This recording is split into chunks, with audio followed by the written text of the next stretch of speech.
Tell us about yourself. Thank you very much, Mr. Chairman. Thank you, colleagues, members of parliament. Thank you, everyone here and those watching us from home and abroad. Mr. Chairman, like I said, I'm Muntaka Mohammed Mubarak, born and bred in Ababo, in a suburb in Kumasi. Started school at Ababo, LA. Moved to Calvera International School. Then completed at Central International School with middle living school certificate and then common entrance. Proceeded to Tamale Secondary School for my O-level and then to Technology Secondary School for my C form. Did my first degree at KNUST, Faculty of Agriculture, and also did my second degree, the same KNUST, at the Planning Department. By way of education, since I did my master's and completed in 2004, and became later joined to be a member of parliament, I've had several executive education, some in Berkeley in California for global health. I've had about 4 different executive education at Kennedy School, notably National International Security, Mastering Negotiation, Senior Managers in Government, and others. I've done a lot of other certificates, executive programs at RIPA. By way of employment, I've been a self-employed person right from primary school. And I've always worked through secondary school to be able to fend for myself and support my other siblings. Same through the university, and almost all my colleagues who were doing the undergraduate were tests. I was teaching all over around and doing all manner of dinner jobs just to keep the body and soul together. After graduating, or after the A-level, my first national service was at Abodom in the Bekwai district. And then my second national service was with USAID. I've worked with JICA briefly. I started to be a self-employed individual until sometimes around 1999 when I got employment with Ejima Pabais Limited, a licensed cocoa buying firm, where I rose through the rank to be the head of research monitoring and evaluation. And then I joined Parliament in 2005, and I've remained a member of Parliament to date. I've had opportunities to do many other things as a member of Parliament, including meeting the Minister for Youth and Sports in 2009. It was very brief. I've been the ranking on Health Committee. I've chaired the Health Committee. I've been a member of this very honorable committee for 2 decades as a member of the Appointments Committee. I've been a member of the Business Committee, Mines and Energy Committee, and many others.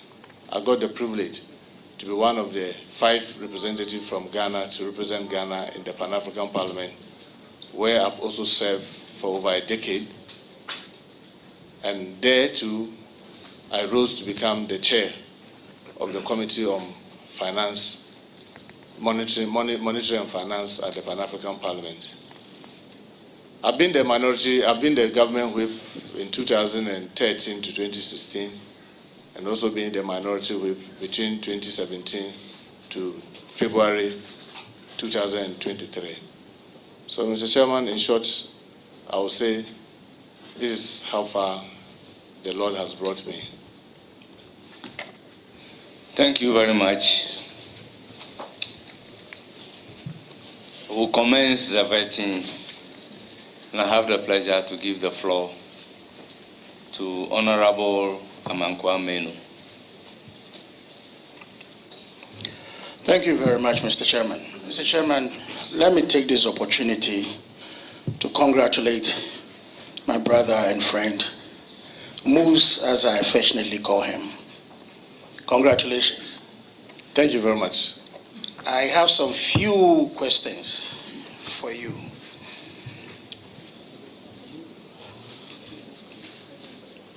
Honorable nominee, on the 14th of January 2025, there was a letter from the Office of the Chief of Staff, which letter sought to demand for certain information regarding certain persons on government payroll. You are going to be a minister with many agencies under you, with such agencies inviting or have invited applications from Ghanaian young men and women for training. Between December 7th to January 6, 2025, that is December 2024 and January 26, January 2025, we had a government in place. With you as Minister of Interior, with all the agencies under you, and looking at the applications, probably some of them already are under training.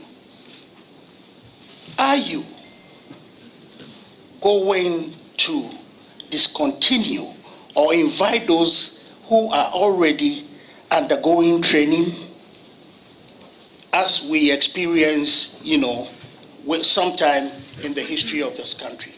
What would you do to these young men, women who are Ghanaians, who are going through training to serve this nation? Thank you, Mr. Chair. Mr. Chair, I'm not privy to the full details of what my colleague is saying. So it makes it very difficult to give very specific answers. But what I would say generally is that I believe that government is continuing. And until January 7th, there was a government. And in my view, every action and inaction of that government is legitimate. Except to say that if a new government comes, nothing also debar a government from reviewing whatever actions a previous government has taken and then put the best interests of the country forward.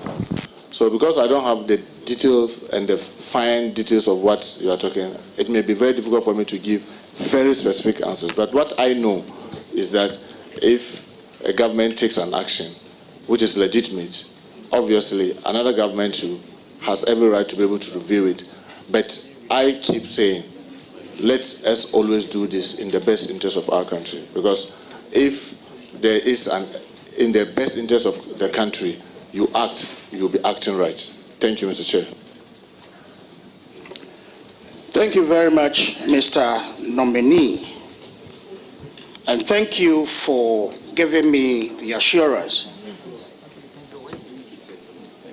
Yeah, this is a follow-up. Yes. The assurance that government indeed is continuous. And I believe strongly that whatever review will be done in the best interest of our nation. Looking at what we have, Mr. Chairman, in terms of fairness and in recruitment, would you say that regional quotas being given on regional basis to ensure fairness and balance is a good thing? As a minister designate for the Ministry of Interior, would you promote quota system on regional basis to ensure fairness and balance? Thank you, Mr. Chair. Mr. Chair, what I will say with this is that, I'm going to a ministry that has a lot of professionals that are experts in their field. I mean, you can't doubt the expertise of the Inspector General of Police, neither will you doubt the Director General of Ghana Prisons and the like. And I'm going to be a team member that will be working with them. Together with them, we will have to review over the last maybe 30, 40 years, or since we started this Fourth Republican Constitution, how have we done it? Has it served the purpose? If there are lapses, we'll look at it and review them in the best interest of the country. But to sit here and assure you that, we'll do it based on regional, then maybe we'll go and then people say, can we even look at tribal? Can we look at agent? Can we look at all the other balances? It may be very difficult for me to give you a specific answer, but to tell you that definitely recruitment into the security services is a serious concern for the average Ghanaian, and it requires a review of the process. How do we do it? How do we do it so that it will meet the best standard? Because remember, in ensuring all these balances, which I perfectly agree with you because myself I'm a minority, and I know that if you leave it to the whims and caprices, only the majority will have it, and they will deny the fewer minorities. But remember, in the security services, you are talking about lives and protection of all of us, because the simple mandate of the security agencies is to prevent crime, ensure law and order, and protect the average citizen in his or her going about doing their dutiful duties. So I can assure you that with this crop of expertise that we have in the ministry, we'll sit down and look at how best to approach this recruitment process so that at least, even if we are not able to perfect it, to make it better than it is now. Thank you, Mr. Chair. Thank you very much. I recognize the minority people on a follow-up question. Okay, Chair, I'm grateful. Honorable Muntaka, congratulations. Thank you very much. The subject matter raised by our dear colleague, as you do know, is a very popular concern. There is a lot of murmuring and whispering on same subject matter. Your answers portends as a patriotic citizen, and I have no doubt. However, His Excellency the President, then candidate, made a lot of promises on review. He spoke to the free SHS and he said possibly it was going to be reviewed. Your colleague, Honorable Atufosin, sat in the same seat you are sitting, and he spoke about review. Can you look into the camera, and tell Ghanaians that the context of your review is not cancellation? Can you assure us that your review is not cancellation?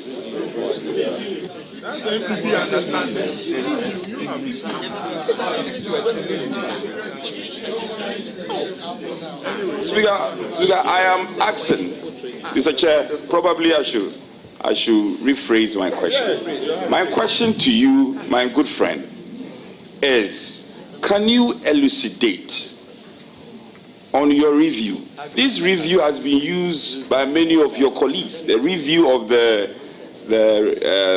Ghanaians who have been recruited into the security services.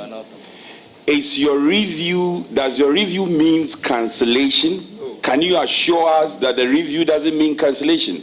This is a simple question. Why are you worrying on Abu Muntaka? He's an experienced man. He can answer the question. Allow him to answer. Thank you very much. May we proceed to answer the question. Thank you, Mr. With Chair. respect to review of those undergoing training. Yes. Mr. Chairman, yes. My honorable colleague answer a question is legitimate. What if we go and we are reviewing and we realize that someone didn't even go to school and he's been put in there? Will you recommend that that person should be allowed to continue? If we go and we realize that somebody is physically challenged and he's been put into training for military or for immigration or something that requires somebody who should be very active. So that's what I'm saying, that to answer specific, to give you a very definite answer will not even be fair to yourself, because then I'll be doing simply, oh, let me just pass this and then go and do another thing. But I just swore an oath, and believe me, everything that I said in the oath, I meant it. And I'm not going to deceive anybody by sitting here telling you one thing that will sound sweet in your ear and go out there and do another thing.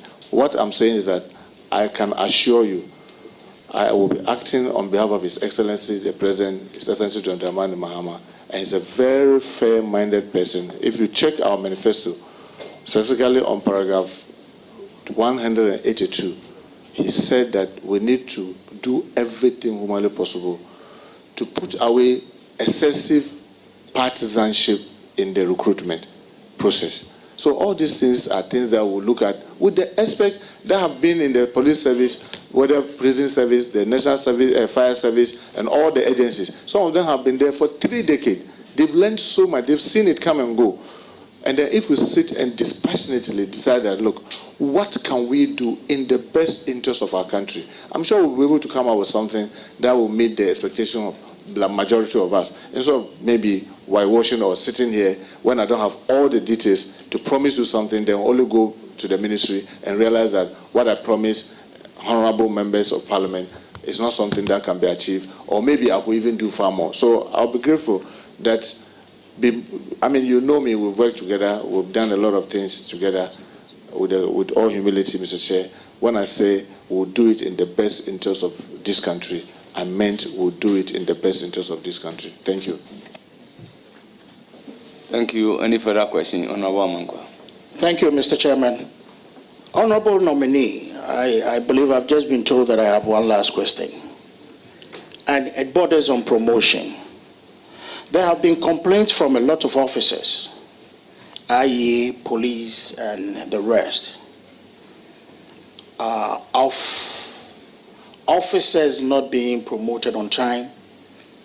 Some believe that such delay in promotion is due to the fact that officers are not transferred also on time. People are left to stay at one unit, one place for a very long time, not creating the room for others to also go through the meal. As the minister designate for the Ministry of Interior, what would you do differently to ensure that officers are promoted on time? And if there is the need for an officer to be transferred, that officer is transferred so that we can have, you know, that vibrancy in the system. Thank you. Thank you, Mr. Chair. Mr. Chair, I can assure my colleague that these are some of the comments I've also heard about this same promotion, and it's worth looking into. Those concerns, I mean, like I said, this agency has experts in their own field, and we'll definitely have to look at. One of the things yesterday when I was taking briefing from some of the security heads were that, for example, when the regulation says you should stay in a place at least 4 years, people assume as if it is at most 4 years. So when the thing says at least 4 years, it means that it can go beyond 4 years. But others assume because the regulation says at least 4 years, the moment it is 4 years, you must mechanically be moved to the next level. And yesterday when I was looking at some of the agencies, their own organogram and the kind of vacancies that they have, you could see that, yes, there are some places where people need to fill. But one of the things that I also heard, which I will look into real details, is that almost everyone, especially the Ghana police, almost everyone that needed to be promoted had been promoted. I will look into it because where I sit now, I'm a designate and I don't have all the full facts, but it is a lot of concern that I've also heard, and I think it is worth looking into. One thing I can assure you, my colleague, is that I believe that we need to codify the processes, document them. I mean, I've worked largely in the private sector. You know that annually you'll be reviewed, you'll be assessed, and the assessment will be shown to you yourself. You agree with some, you have the opportunity to question some, and at the end of the day, it will be filed. So the way sometimes our security services, I don't know how we'll be able to do it, but like I said, because they are experts who can learn from other jurisdictions how they do it, the way it is mechanical, some go to sleep, others are breaking their back to help the system, and then everybody just wake up, oh, it is time for promotion, then we'll all get promoted. I don't think that itself encourages people to give in their best. So we'll look at how to do it in a way that it doesn't demotivate the men and women, but also make sure that it is based on merit and not just give away, because they say at least 4 years. Yes, because if it is on merit, someone could do 2 years and get promotion because of some specific thing, but you need to document those processes so everybody knows that we all know if I'm able to do 4 terms in parliament, this is how it can happen. If I'm able to do A, B, C, D, this is the benefit that I can get.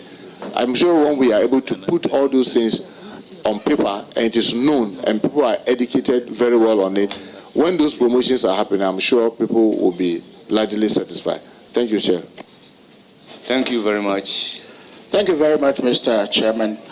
I would like to follow up on the last question. Yes, just a little advice. Yes, yes, just a follow up. A follow up. Yes, yes. Very on the promotion of the officers. Very brief. Yes, sir. I would like to avert the mind of the nominee to the police service policy. A policy to the effect that officers, I stand for correction though because I can see a lot of police officers here.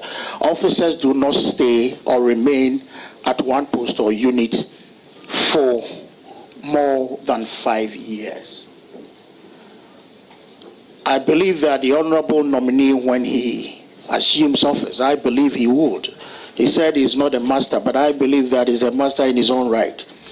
I believe that when he assumes office, he must have this policy to ensure that officers, if it is time for them to be transferred, they move so that others can also grow. Mr. Chairman, with this, I once again like to congratulate my friend for his nomination. I have confidence and trust that he will do that which is right for this country. He is a man, what you see is what you get. Thank you. Thank you very much. Thank you. Please, your response to. Well, Chair, what I will simply say is that, for example, because he's mentioned the police, there are 3 tiers of 3 groups within the police service. And as you may know from article 200 all the way to 205, where it talks about the Ghana Police Service, it is the president that has the sole prerogative to promote individuals from ACP upwards. That's Assistant Commissioner of Police upwards. Then you have from, I think, superintendent up to the ACP2 can be done only by the police council. Then you have from the recruits all the way to chief inspector, that one is done by the police administration. So because of these 3 tiers, some largely are not in the hands of the senior men. But like you rightly said, these are things that is worth looking into. And I can assure you, my honorable colleague, I will ensure that fairness and equity is done. Thank you very much, Chair. Thank you so much. I'll proceed to give the floor to Honorable Dominic Nitiwul.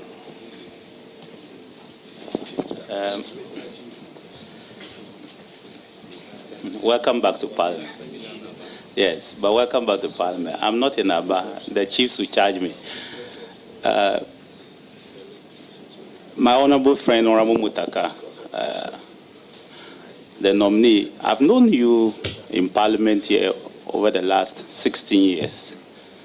I worked with you in opposition for 8 years. I also worked with you in government for 8 years. Hopefully, once God gives us life, we'll work together for another 4 years. You in government, me in opposition. Then after that, we'll exchange roles again. But let me congratulate you, sincerely. And I'm very happy for you. There are reasons why I'm happy for you. You know them. So I'll congratulate you sincerely. I'm going to ask you public interest questions. Just simple public interest questions. Honorable, my first question is about professionalism of the 10 agencies under your ministry.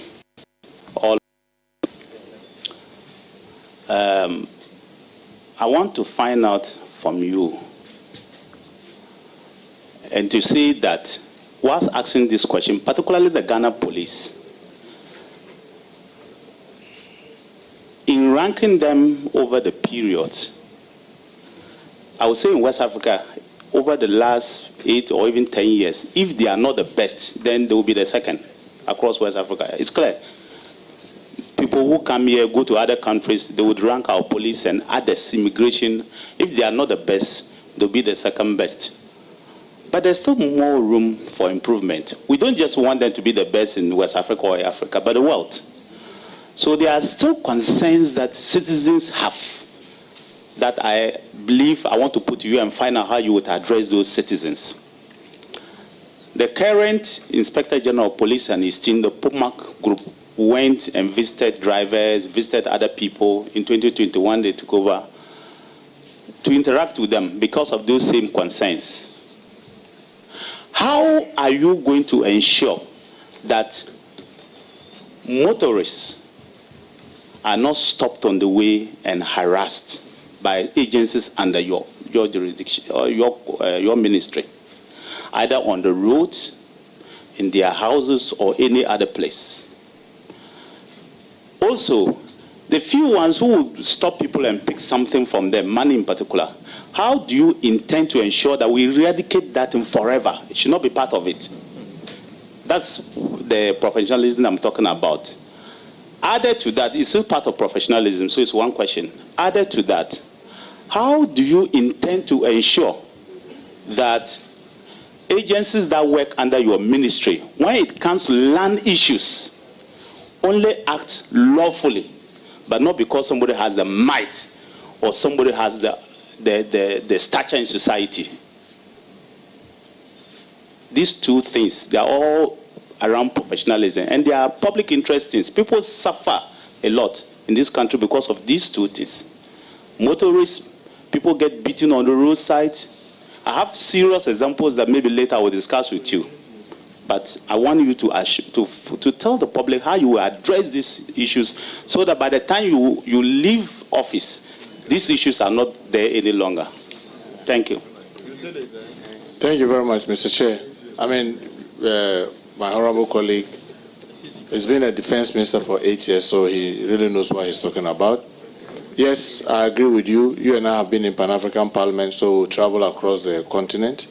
And sometimes when you get to some other countries and you look at their police, you then begin to appreciate what you have, despite the challenges that continue to confront us. I agree with you.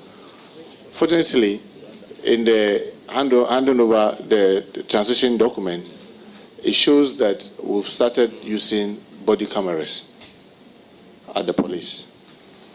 800 is in their hand, and about 30,800 is being procured. And according to the fact that I saw, it says that the procurement process is complete.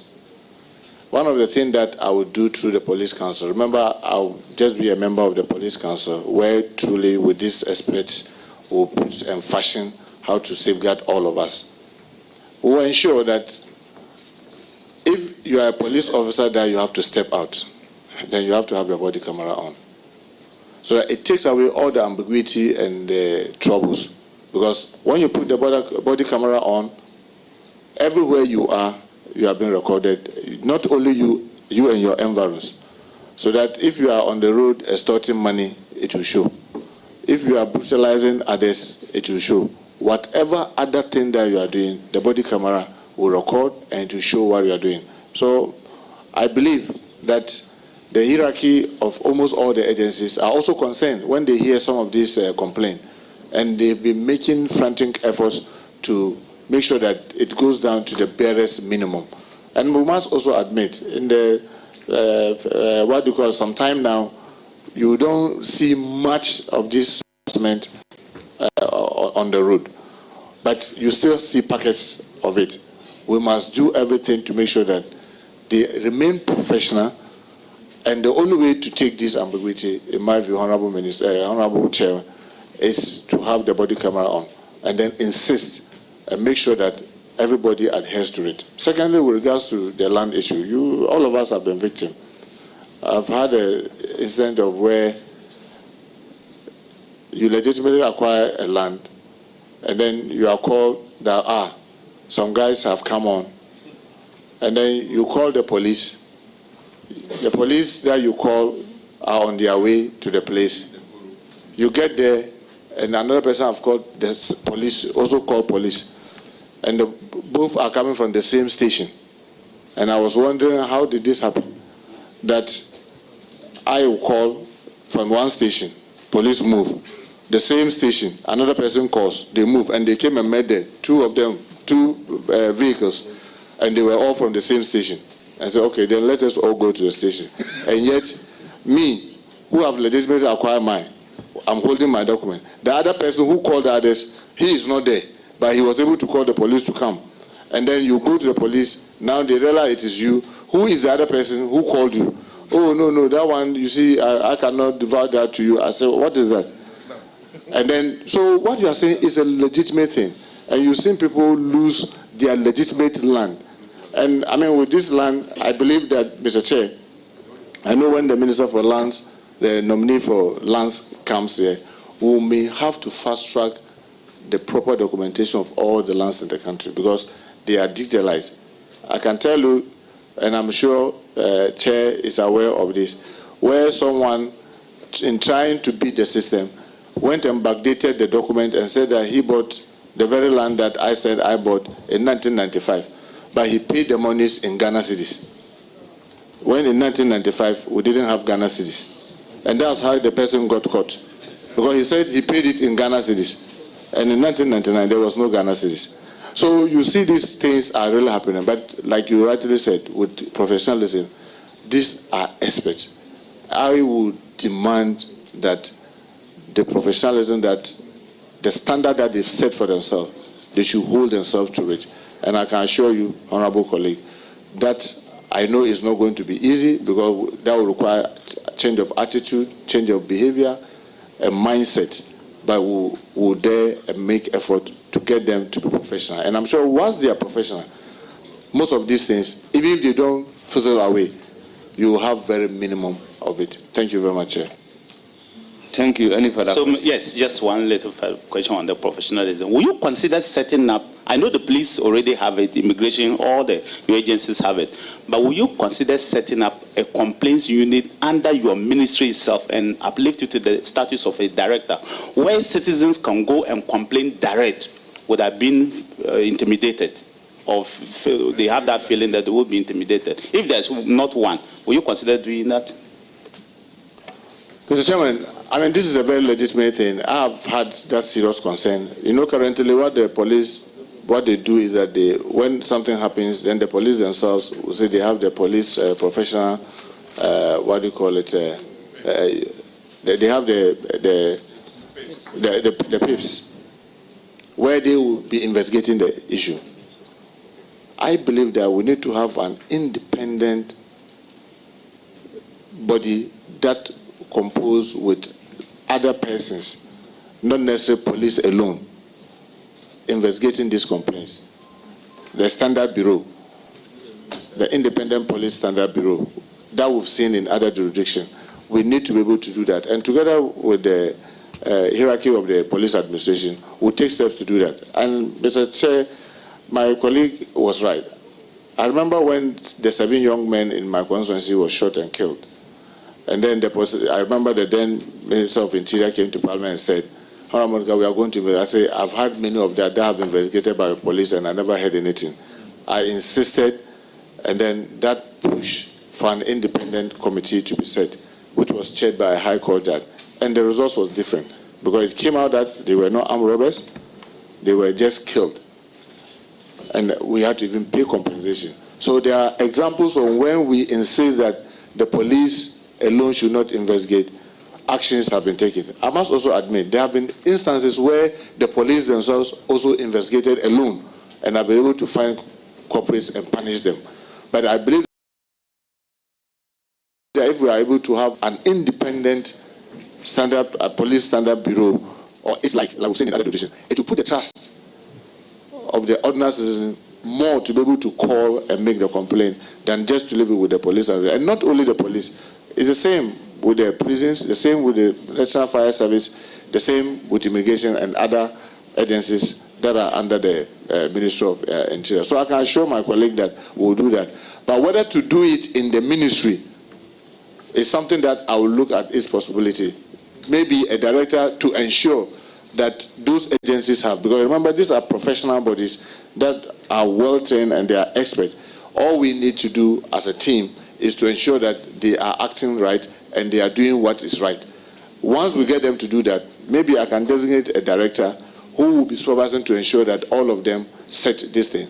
But I doubt whether it will be useful to have it at the ministry, where if something happens in the prison, you call the ministry. If something happens at the fire service, you call the ministry. At NADMO, you call the ministry. At all the other, call the ministry. I think it may be too difficult, unwieldy. But we can get these institutions to do that and make sure that those committees or bureaus that they may set will be working and working effectively. Thank you very much, Chair. Thank you. Any further questions? No. So the second question so the second question is also a public interest question. Ghana has been consistently ranked by many organizations to be the second most peaceful country in West Africa over the last 5 years. It tells you that agencies under your watch and others who work with them are doing a very, very good job. The public will want to know from you, or I want to know from you, what steps, specific steps, are you going to take that will ensure that Ghana does not regress backwards to those olden days when people are free to sleep in their houses, people are scared because maybe armed robbers are coming to attack them, or highway robbery will be on the increase? And secondly, how will you ensure that the country, Ghana, is still the destination for many, many people because it's peaceful? Because that's what we sell. We don't have the population like other countries, but we sell ourselves because we are very peaceful people. And our country has been peaceful. People go out and cry in the night, they are okay. I want to find out how you, because your ministry, you have agencies that have the direct responsibility for law enforcement. If they work, we are okay. If they don't work, we are in trouble. So I want to know the specific steps you are going to take with your agencies to ensure that they get it, including steps to ensure that morale within your services are high. Including steps to ensure that morale within the services are high. Because if morale is high, they'll give you the best. So link the two. Thank you very much. Thank you very much, Mr. Chair. I will start with the second one, which is easier to talk about. I mean, I'm happy that we all know that morale, once their morale is high, I mean, they'll give you the best. And obviously, having known the finance minister and we worked for all these years, I will do everything humanly possible to let him appreciate this, that he will be able to rook in more money. If the agencies under the ministry that I'm going to be a team are working very effectively and the country is so peaceful, people are willing to come in and invest, he will be able to rook in more money. So he must ensure that we're able to support them with their emolument allowances and what have you. But I know morale is not only about money. It's also about fairness and just. If you have a system where everybody believes that I'll be treated right, even when I go wrong, when I'm going to be punished, it will be measured. It will be based on the level of my mistake or my crime. It will raise the morale of people. So I'll be looking at that, and I'll put a lot of premium in trying to get the team that I'll be working with to ensure that the morale is high. But when it comes to the specific things, Honorable colleague, you are the defense minister, I keep saying that. And you know we have the national security, strategic plan. And in that plan, ours is to have, when I say ours, I'm talking about where, by the grace of God, if this committee approves of me, with my team, ours is to ensure our internal safety. And you know that we need to have the national policing strategy by the Ghana Police Service. We need to be able to have the land borders strategy for the Ghana Immigration Service. We need to have the narcotic control framework for the Narcotic Control Board. We need to have the small arms and live weapons strategy for managing small arms and guns. We need to be able to have a national strategy for the prisons, the National Fire Service, Fire Preventive Strategy. These are the specific things that I will task my team, that everyone who is heading his area should ensure that that strategy is in place and that strategy is being followed. If we can have that strategy, which is there, and I know you have been at the Defense Ministry and you've done a lot of work already, and the document is there. I, as a member of the team, will just be coordinating to ensure that all the team members are doing their work right, and we'll have a timetable that shows at every point in time where we should be with our strategy and what they are doing specifically within that strategy, and periodically review and monitor progress. Once we're able to do this, Chairman, I can assure you we'll remain safe. People will be willing to come and invest in our country. There will be better opportunities to be able to meet the vision and aspiration of His Excellency John Dramani Mahama as the sense media to represent him. So this will be the specific things that we'll do to make sure that every one of them, NADMO, will have, that's the National Disaster Management Organization, their strategy on prevention. How do we, when disaster happens, when emergencies come, what do we do? All those things will make sure that it's in place and be monitoring to make sure that they are following through. Once we do this, Mr. Chair, I'm sure we will be safer and our country will remain safe. Thank you. Mr. Chairman, so I'll ask my last question. Very well. The security, the reason why I asked about this is also because of the happenings of late where young men can invade places and stop people. That's why I asked this question as well. So put that at the back of your mind. Mr. Nominee, the last question I want to find out from you has to do with the recruitment. There are many people out there who think, wrongly do, that, oh, you don't need certificate to enter any of the security service. You can just go, just work for a political party, and you go, you can be recruited. I'll recruit our boys, do this. I want to ask you a specific question.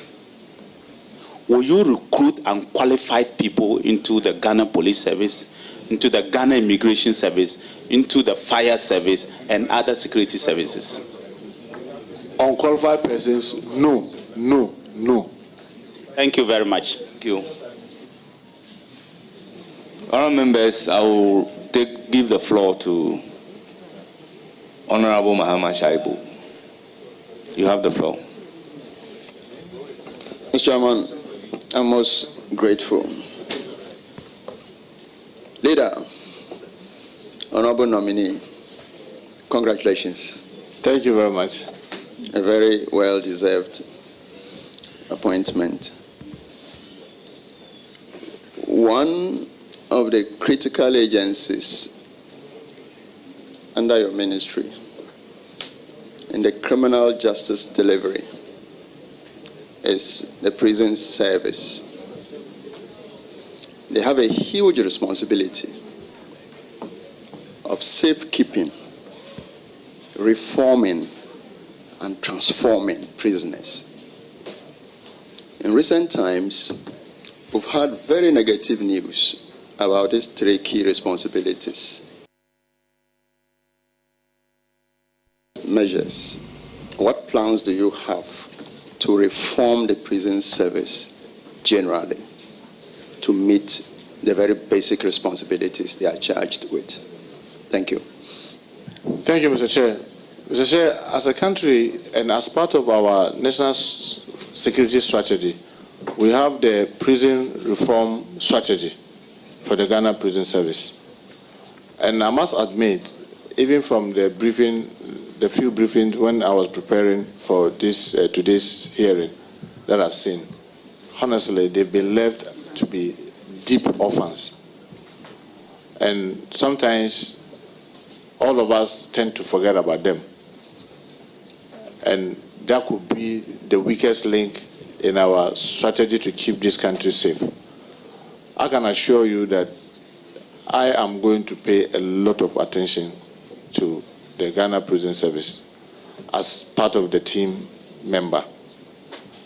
One of the things, if you look at the manifesto of the NDC, is Excellency John Dramani Mahama vision was to even change the name from prisons to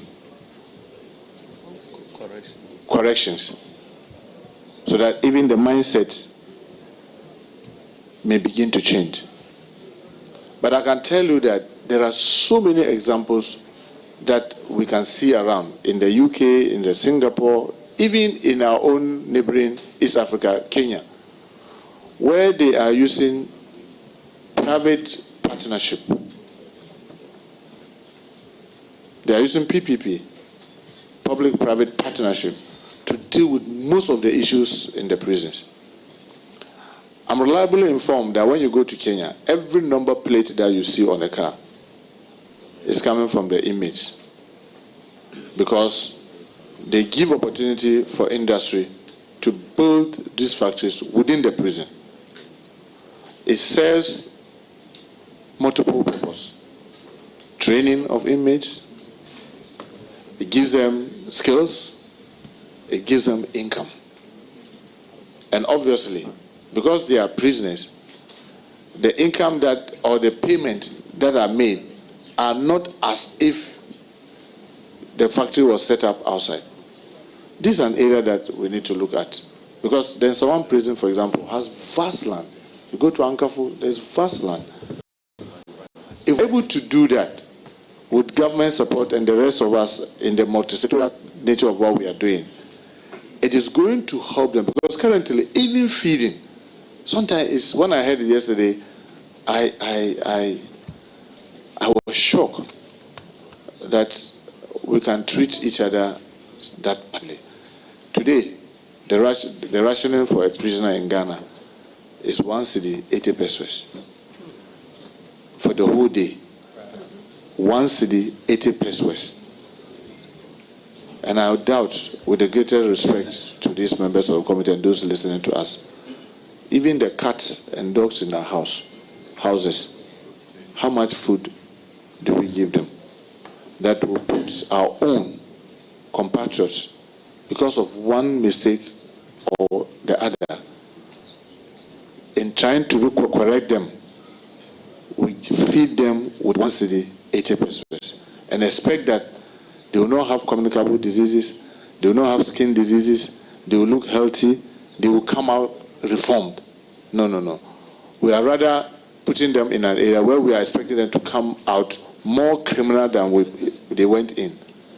And that is why I was giving, Mr. Chairman, this committee the assurance that I will pay attention. And let me also take the opportunity, Mr. Chairman, to thank the Pentecost Church for the wonderful thing that they've done in supporting the Ghana Prison Service. They are helping them to build almost 4 or 5 prison camps to enable them embark on agriculture, farming and other activities. Had it not been the prison agriculture project, I doubt even if we will not have the huge crisis in our hand, because the prisoners will wake up and there will be no food. And I can imagine how many prison officers we have that can prevent them from crashing the gate. So I think it's a very serious thing, and I assure my colleague I'll pay attention to. The other thing is that you remember His Excellency John Dramani Mahama, the last time he had the opportunity between 2013 and 16 or 17, this remand prison project that he embarked on in Nsawam, to separate remand prisoners from the main prisons. Unfortunately, that project is still not completed. It is something that I will pay attention to get, so that through that we can separate, not only in Nsawam but in other prisons, separate remand prisoners from the other prisoners, so that it makes it easier. If every day you wake up and you see them as remand, they are under remand. They are not normal prisoners. You cannot forget about them, because then you know that you have a number of people in the remand prison. The other thing that I think we can do to really help the Ghana Prison Service is that, like, we have the High Court in Nsawam, where the court is so close to the prison. It takes away the burdensome of trying to move them from one point to another. Already we are not allocating so much money to them. The little they have to sometimes beg the Ghana police for vehicle to collect inmates to court. And because of those challenges, remand prisoners get locked up and got forgotten. So that court, the High Court, just by the Nsawam prison, is so helpful. We'll see how, together with my colleague from the Attorney General, how we can work together with the Chief Justice to see how we can replicate this in some of the other prisons, like Ankafo and the others that have larger inmates. And the last one is about the Justice for All. You know, the Justice for All project was one that was so helpful, where judges move into the prisons and deal with especially remand cases and get it expedited. I think that is another thing that, together with my colleague, the Attorney General, and the Chief Justice, will look at how we can use that Justice for All to decongest our prisons. I'm sure when we take these strategies, partnership with the PPP, ensuring that we feed them well, help them to get skills and what have you, I'm sure it will lessen the burden that we are putting on the men and women who are keeping them, and also our compatriots, in a very dehumanizing manner that they find us. So thank you, Mr. Chair. Thank you. Any further question? Before you come in, I will plead with the honorable nominee. Just be brief in your answers. Thank you, Mr. Chair. Mr. Chair, the honorable nominee that's information overload. Thank you, Chairman. All said and done, except and unless you are incarcerated life in prison, you will eventually come out. Reintegration has been a big challenge for most prisoners who are out of prison. Because of societal norms, they find it difficult to even live within the same community they were picked up. What plans would you have to promote a process of rehab, reintegrating prisoners into society when they are out of prison? Thank you. Thank you, Mr. Chair. Mr. Chair, we work multi-sectorial, especially with the national media, what do you call it, there's the National Media Commission, the NCCE, National Commission for Civic Education. Because sometimes what you are saying, you will never know how real it is until it's getting to someone closer to you. I remember when we were young, one of our relatives was sent to the Kumasi prisons. I think he did about 3 years or 4 years. When he finished his sentence, and then my late father went and brought him home. It's like as if our father has brought some kind of demon in the house. It's like everybody keeps looking at him in a way. Before we realized, he left. And unfortunately, some months later, he was killed by the rail line in the Gomba line, and we had to go and pick his body. But when he came back, if he had been welcome as a member of the family, I don't think he would have sneaked out to go and continue his ways. But the other thing also is that, you know, we have young people also in the prison. Some of them write their BEC there, some write their WASI. I'll be talking to my colleague and leader, Honorable Haruna Edisu, the Minister for Education, the possibility of setting up the TVET institution within the prison. Because you see, when you come out and you have a skill, even if those whom are not really welcoming, but you can find a job and every day get up and go, it minimizes the trauma that you are going through. I think together with this and the team that I'll be working with, who are experts in this area, I'm sure if we get to implement some of the things that I'm talking about, we'll see huge improvement in the kind of stigma that goes with just being a prisoner. Thank you, Mr. Chair. Thank you very much. Your very last question. Very much so, Mr. Chairman. Leader, I know you already mentioned feeding 1.8 Ghana cedis, woefully inadequate. Indeed, you cannot even buy an egg. That is really serious. Now, tied to that one is overcrowding, and you also touched on it a little bit. But tell us, apart from the churches that you have applauded for coming in to help as part of their corporate social responsibility.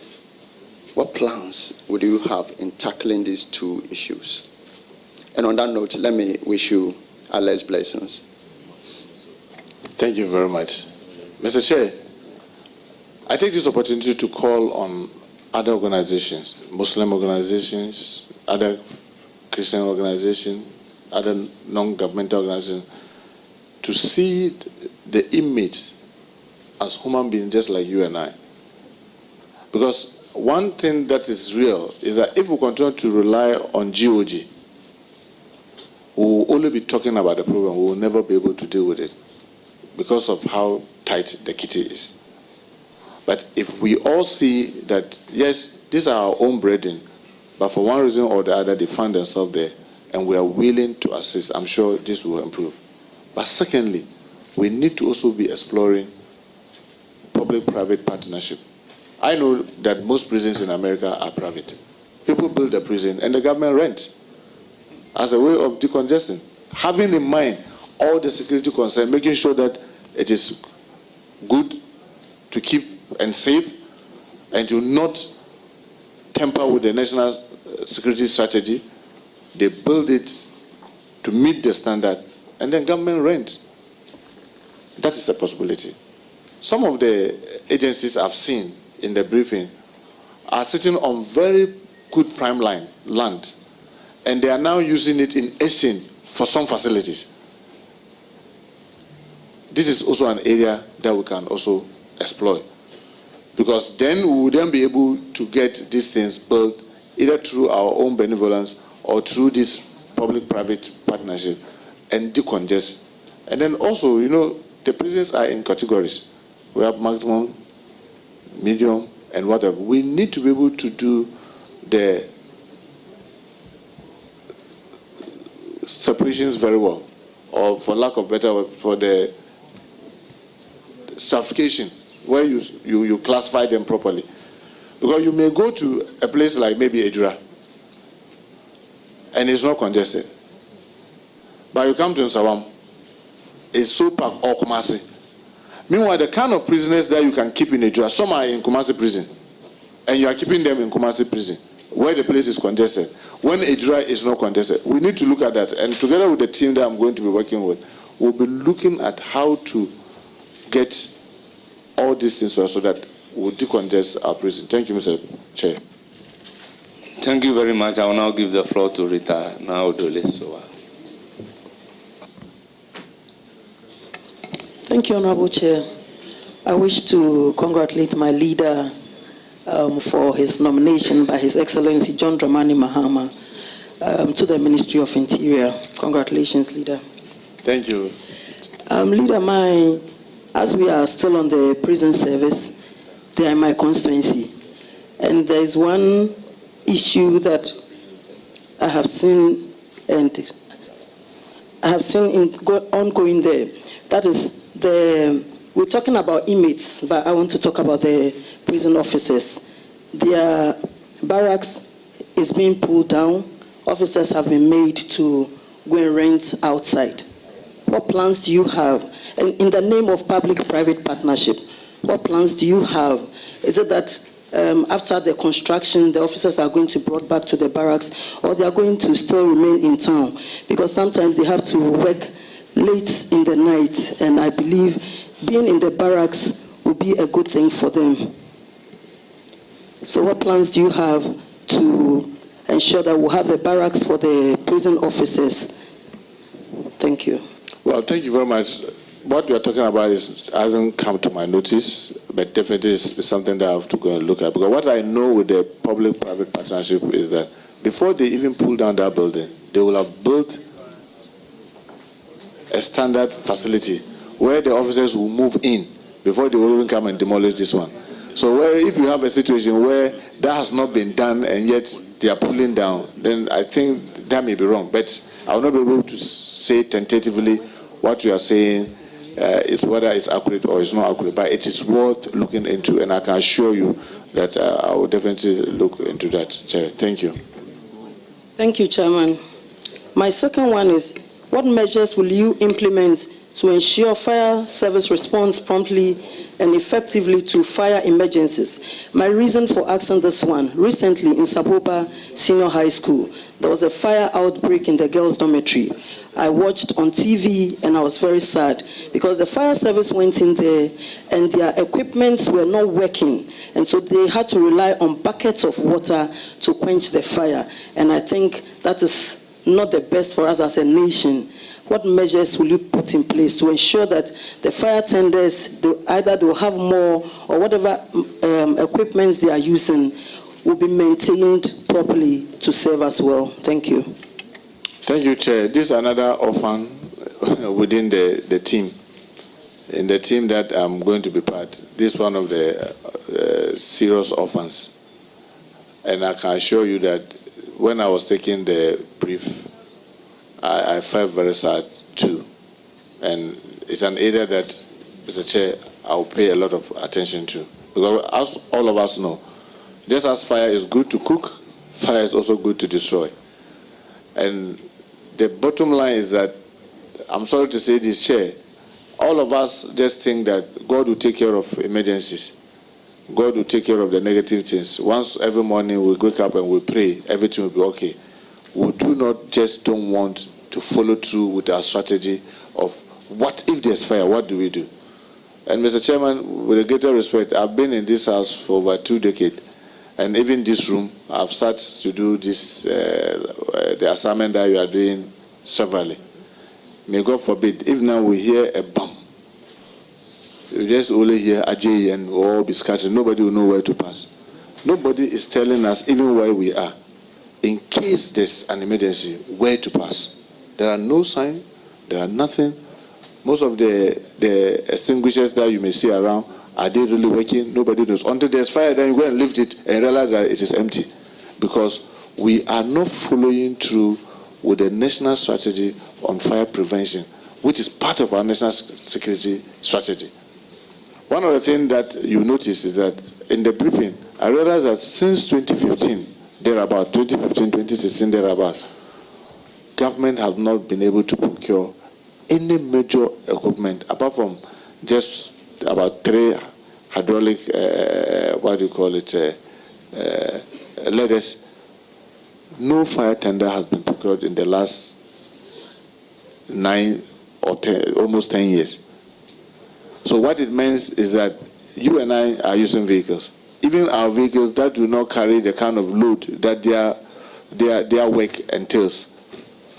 After 10 years, how easy is it to use that vehicle? You wake up and come, try to start it, it will not. But that's the kind of virtually, for lack of a better word, obsolete equipment that we've left them with. And we expect them to be able to use it. And sometimes, unfortunately, with the citizen, out of emotions, we try to even beat the fire hoses. Because they've run to the place, then they are trying to start their gadget, it's not working, and then we say, you see, the fire is going on, look at what the fire service guys are doing. I can bet you, they are also not happy with the kind of equipment, but that is what they have. And because they are obsolete, the time that you need it, that's when it fails. But one of the things that, by the grace of God, as part of the team, I will be doing, together with His Excellency, to be able to meet His Excellency's John Dramani Mahama's vision for the Ghana National Fire Service, is to ensure that we retool them, just as we stated it in our manifesto on page 186, thereabout. We retool them, we'll make sure that they have the necessary equipment, so that they'll be able to protect us when the need comes. Look at the kind of market fires that we are having. It's so sad that the markets are built because they are with the local authority. They just don't care about fire certificates. Many of us here, people come to my house and when they see the fire and they say, hey, now this one too, what is that? Is it not spoiling the beauty of the house? You are talking about your safety and you're talking about beauty. So I think that all of us need to be very conscious and mindful. But I can assure you that, honorable colleague, this is an area that has been left as an orphan and will definitely. And the sad thing is that with them, there's very little IGF they can raise.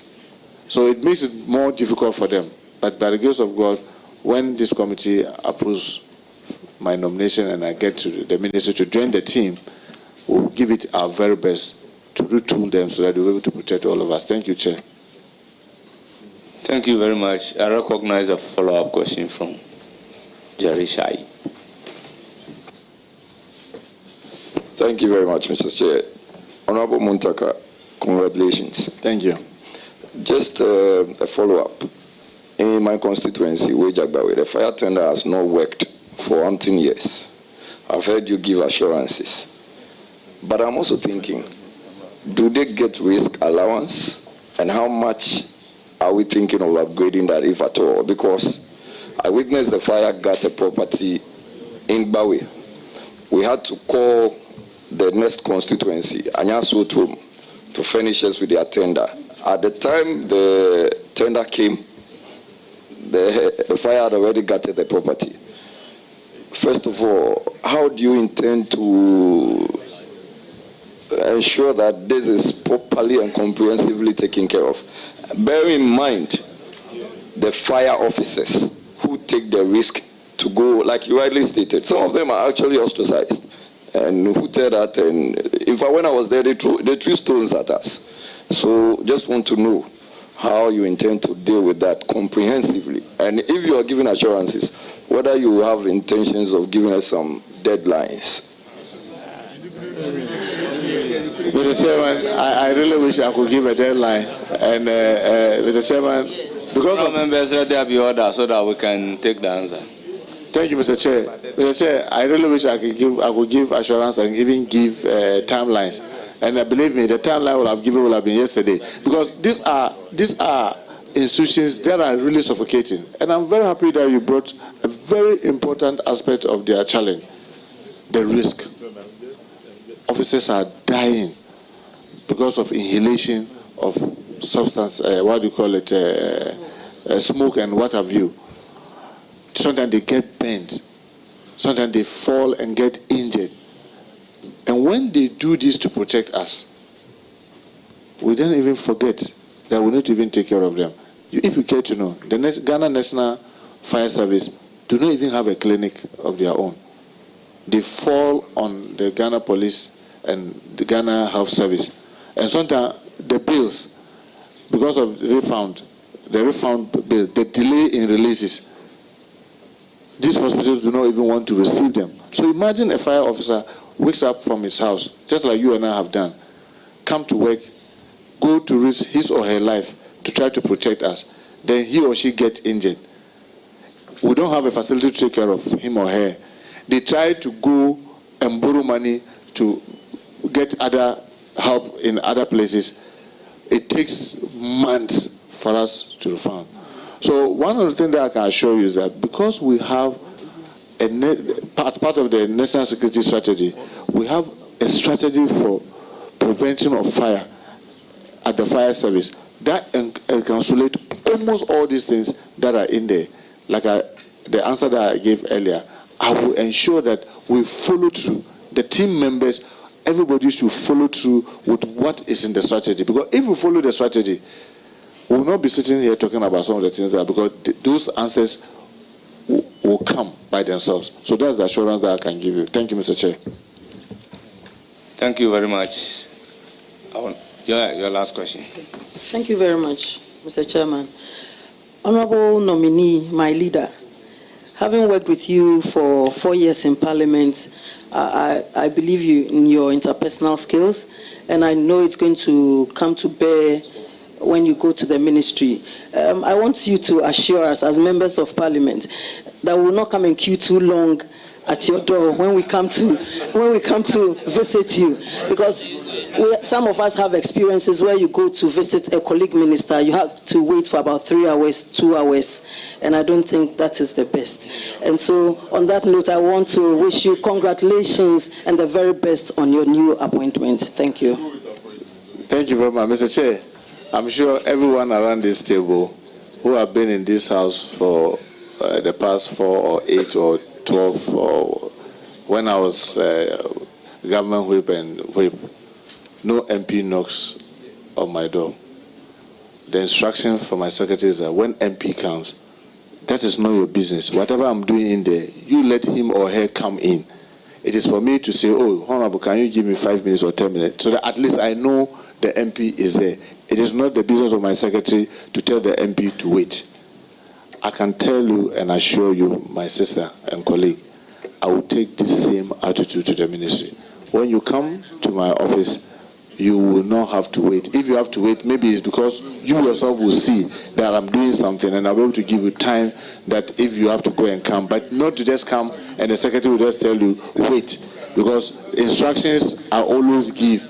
Just as when I was the chief whip, the instruction is that no MP comes and you, secretary, tell the MP what to do. Yours is to just tell the MP, go. When the person comes in and the person sees that whatever I'm doing, if I tell the MP, oh, I'll be done in an hour, I may be done in 30 minutes, I'll be done in 2 hours, then the MP decide, oh, then, Honorable, I'll go and come, or I'll wait. But not for you to let the MP be waiting when I don't even know. That assurance I can give you. Thank you, Chair. Thank you very much. I will now give the floor to Honorable Patrick Yaobuama. Thank you very much, and congratulations. And Thank leader. You. And the Patrick. Leader, let's do some business with the Narcotics Control Commission. It is estimated that about $21 billion will be generated from this business of medicinal cannabis. Last Parliament, we approved of the NACOP Act. And you are supposed to, God willing, inshallah, you'll be approved. Supposed to be, the minister is supposed to give effect to an airline towards the operationalization of that very important law.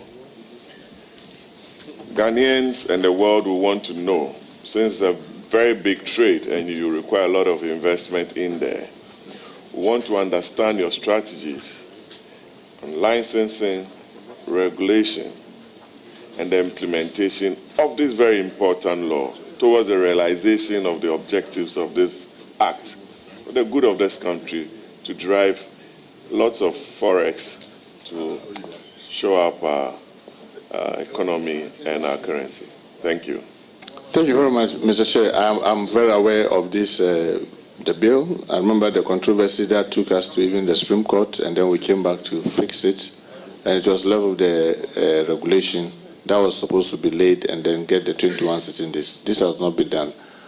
My take on this will be, when I joined the team, obviously the NACO board is there, it will be there.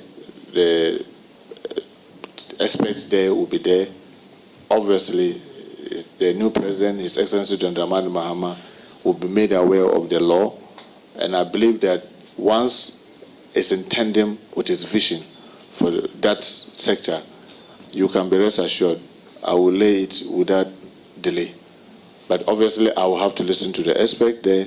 As a team, we'll make a definitive decision. And once it is in tandem with already the existing, it's about laying, I know very well my way around this house and how to get things done. So we'll surely do that. Thank you, Mr. Chair. Thank you. I'm satisfied with the answers. Chairman, I don't have a follow-up on that, but I will go to my second question, which is on small arms. I have a lot of friends up north.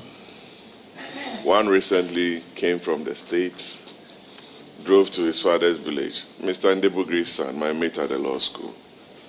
He said, yeah, when I get to Walwali, I have to speed and cross over to Bolga before I get to Zebila or Timonde, that's the village. There are a lot of unapproved routes, a lot of small arms in the hands of a lot of people. You talk to people, you say, when you go to Boko, the kind of arms you find there, in Kwanta, a lot of ethnic tensions, people have all sorts of arms. I'm sure you are aware. You are going to be in charge of internal security, basically. And the Small Arms Commission will be under your care or watch. There are a lot of unapproved routes.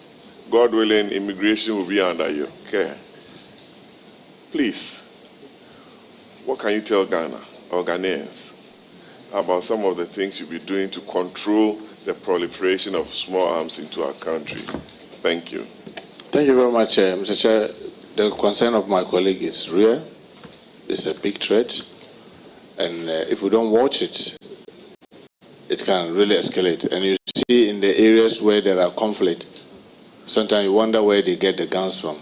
But the interesting thing is that it's been noticed that most of these guns are coming through our borders and the port. And the Commission for Small Scale and Light Weapons, their challenge is they search manually. Just recently, let me take this opportunity to thank the German government for giving us an equipment that is able to detect guns by just bringing it closer to a vehicle. But it is only one. It is only one. But look at how large our borders are. Because we have a whole long stretch with Côte d'Ivoire, Burkina Faso, and Togo. And people use this. So they place it at the port. That machine is at the port. One of my first thing that I would do as a member of the team, when I joined the team by the grace of God and with your approval, is to see what steps we can take to acquire more of such gadgets. So that when you stop a vehicle, immediately you go around it, you can tell that there's a gun in there and to show you specifically within the vehicle where it is. If we do that, it will help even the movement around with it. Because sometimes they use motorbikes and they hide them, conceal them around the motorbike. And then when you stop them, before you realize the person is rather sitting on it. So you don't even know where it is hidden. But if there are gadgets that can help you to do that, that will be so useful. We need to also empower the Peace Council, Mr. Chair. You see, all of us are taking the peace we have for granted. Our country is peaceful, so because of that, investors are happy to come. We are able to wake up and go around everywhere. I mean, I have Senate friends, Nigerian senators as friends, and each time they come to Ghana, one of the things that they tell me is that, Muntaka, you guys, do everything humanly possible to keep this peace that people have. Because they wonder that the way we move around, you don't look back and out. But if we don't build the peace using Peace Council and we leave Peace Council to be suffocating the way it is, the day that, may God forbid, challenges, major one comes, it will be difficult. Why are people keep wanting to keep those guns? They want to keep those guns because they think they can use that to protect themselves. We need to, and you know, my good friend and colleague, Article 270 of the 1992 Constitution bar us, even Parliament, from attempting to do anything about chieftaincy. It has to be done by the National House of Chiefs. Maybe we need to encourage the National House of Chiefs to call a national dialogue on chieftaincy and its in our country. If we don't build peace around that, because it is those things that make people want to have guns. And lastly, Mr. Chair, pump action. It is very easy. If you have what you call the 10,000, you can buy the pump action and license it. So there's so much of pump action. It's one of the things that when I joined the team, we have to review. Because we all think that, it is the sad arms that it has to take only the Minister for Interior to authorize. After pump action, you can easily acquire. But they are equally arms that are dangerous. So these are some of the things that when I joined the team by the grace of God, together with the aspect there, in mind with our national security strategy, we'll be putting in place to ensure that we at least minimize to the barest minimum the use of live arms. Thank you, Mr. Chair. Thank you, Chair. I also don't have a follow-up on that. Thank you. The last question. Very well. On NADMO. They want to hear from you, their promotions. Some of them are saying they've been sitting in one office for many years and they are not well equipped, and they want to hear your voice and believe in you that you do something different from them as Minister of Interior. On that note, let me wish the leader success at the Interior Ministry. Thank you. God bless you. Thank you, Mr. Chair. God bless you too. Mr. Chair, when I took the briefing and I just realized why we are having most of the challenges that we have. One, we have a national security strategy on disaster management, and we are not following through.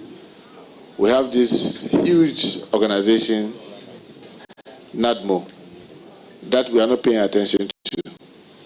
The steps, the law that we have is comprehensive enough. And if my memory serves me right, it is Act 927. The Act 927. If you go there, Mr. Chair, you will see how nationally we need to have this emergency committee, regional and district. And it is, in the case of the national, it is multi-sectorial. Yet when there's something, when something happens, in our rush, then we're going to say, oh, we are forming interministerial. And I always say, what? When COVID came, we went and set up interministerial. Now that was the function of NADMO. The same thing when the spillage, the Akosombo spillage happened, we went and set up interministerial. The more we do that, the more we weaken NADMO. Because it's like you are saying that you have an organization, like you have a vehicle. It has fuel, it is serviceable, then you call Uber, that they should come and lift you. Anytime you want to go out, there's someone come and say, but what about this vehicle? Why is this problem? Oh, the vehicle is good. Let me start it for you to see. You start it, it's working, you move it, but you park it. And then every day you are calling for Uber. That's what we are doing. So, yes, it's an area that we need to pay attention, because if we do it right, and one of the things that I will do specifically is that when I join the team in NADMO must let us as a group see quarterly, are the district complying, are the regions complying, and what are we ourselves doing nationally? Because if we can even meet just 4 times in a year to ask ourselves, in case of emergency, what do we do? I'm sure it will be the beginning of trying to deal with it. With the staffing, it is generally a problem within the security services, where people, you heard the first questions that came about promotion, about transfers, about their condition of service. It is an area that I will engage there. If by the grace of God, this committee approves of my nomination and Parliament does so, engage the finance minister for us to appreciate that those who protect us also matter. Because if they protect us well, like I said earlier, people will be willing to invest, and then that finance ministry will make more money. So it is important that we take care of them so that their morale is high, so that they'll be able to protect us and then protect the whole country. Thank you, Mr. Chair. Thank you very much. I proceed to recognize Honorable Brian Achampong, Doctor. Thank you, Honorable, and congratulations. Thank you. My position on your qualification is consistent with Article 78 of the Constitution, except when the President, after this vetting, withdraws your nomination. I don't believe anything can stop you from being confirmed. You've been in this House for 20 plus years. Your 6th term in Parliament. Yes. And therefore you are overqualified for the position. My questions are to get your views of some of the issues on small arms, promotions, and depoliticization of the services. These are the 3 categories that I want us to talk about. But before that, you mentioned that you worked with JICA briefly. It's not listed in your CV. If you can correct that, because it's a House of Records. And then also you listed Minister for Youth and Sports as a leadership position instead of employment. But that is a job, so you have to correct that on the CV. On the issue of small arms, in 2004, there were about 240,000 small arms usage in this country. That number surged in 10 years, in 2014, to 2.3 million small arms use. It is projected that in 2024, that number will be about 5 million. That projects to about 1 in 6 Ghanaians carrying a weapon. 1 in 6 Ghanaians carrying a weapon. Honorable Patrick Boama did hint on that question, and you gave a very general answer. But I want Ghanaians to have confidence in what you can do to stem this. We don't, as you have said repeatedly, when something happens, what will happen? We don't even have such a mob action with weapons. And in this election, what I saw, the people that are carrying arms before, during, and after the elections, is not something that we should joke with. Honorable Minister, kindly give us an idea, if you can. If you can't, give us an idea what you can do. If 1 in 5 Ghanaians is carrying, or 6 Ghanaians is carrying a weapon, it's a dangerous territory. Give us an idea what you may want to do about this. Thank you, Mr. Chair. Mr. Chair, I mean, the concern of my colleagues is genuine. And like I said, you are working, I'm going to join a team that is full of experts that are long years of experience and have experience of other jurisdictions. But as a member of the team, if I join, one of the major things that I want to do immediate is the introduction of IT to track who has been given gun and for what purpose was the gun given or approved for. So if you can have database that is computerized, with the touch of a button, I can know, maybe those of us around this table, who and who has been licensed to carry whether small arm or even larger arms. It will be the beginning to help in the national security strategy in terms of surveillance and knowing and tracking what people are using it for. As we speak, I want to believe that if, like you rightly said, we are projecting about 5 million, maybe if you go to the ministry, and I know you've worked at the National Security Ministry before, if you go there and you want to really put your fingers to who and who have really registered DS, even those who may have permit, it may shock you to know that you don't have the data that you can at a go look at. And I think that the starting point is that let us measure, because it is only when you measure that you can achieve. If we know who and who are truly holding it, then we'll be able to make our surveillance very effectively. Then, like I rightly said earlier, we need to make sure that we are really very serious with the proliferation, the entry points, where they are, when people are moving around with it. If we have these gadgets, I'm sure it is going to help us. And as a team, you know, the police are most of the time on the road or in the main community.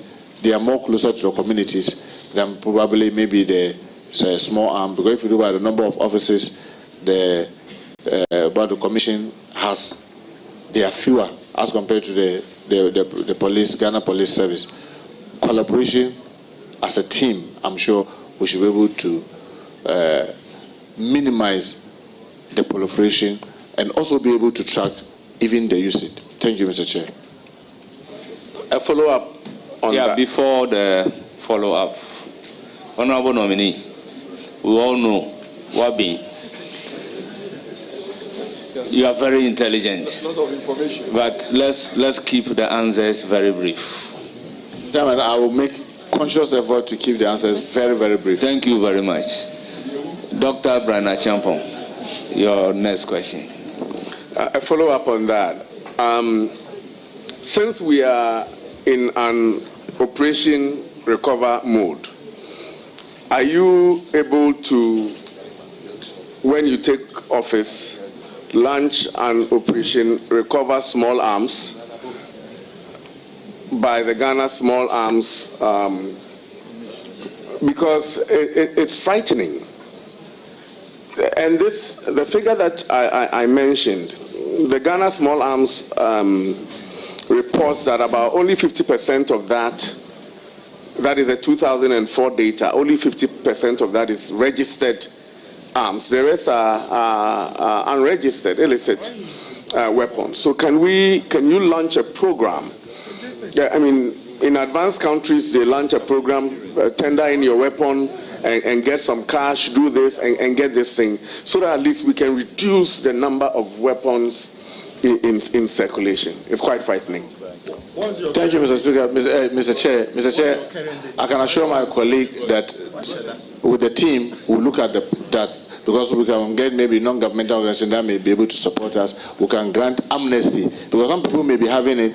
They are even afraid that it will be seen on them.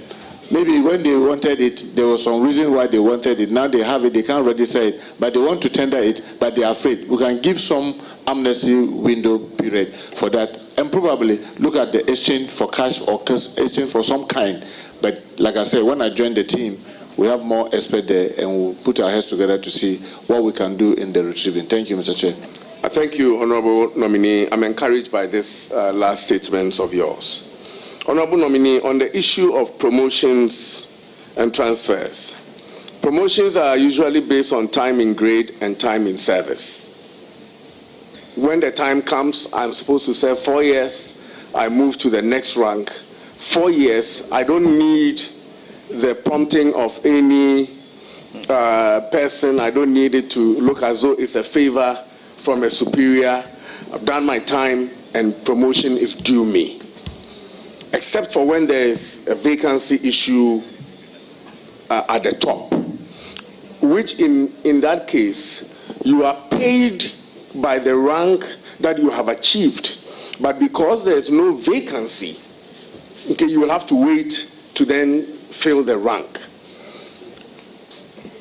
I'm not sure if you understand the question. So I'm supposed to be 4 years at Lieutenant Colonel, 4 years, I get to Lieutenant Colonel, I'm Colonel. If there's no vacancy at the Colonel rank, I am still being paid as a Colonel elect, but I don't have the position to occupy. But I've bid my time.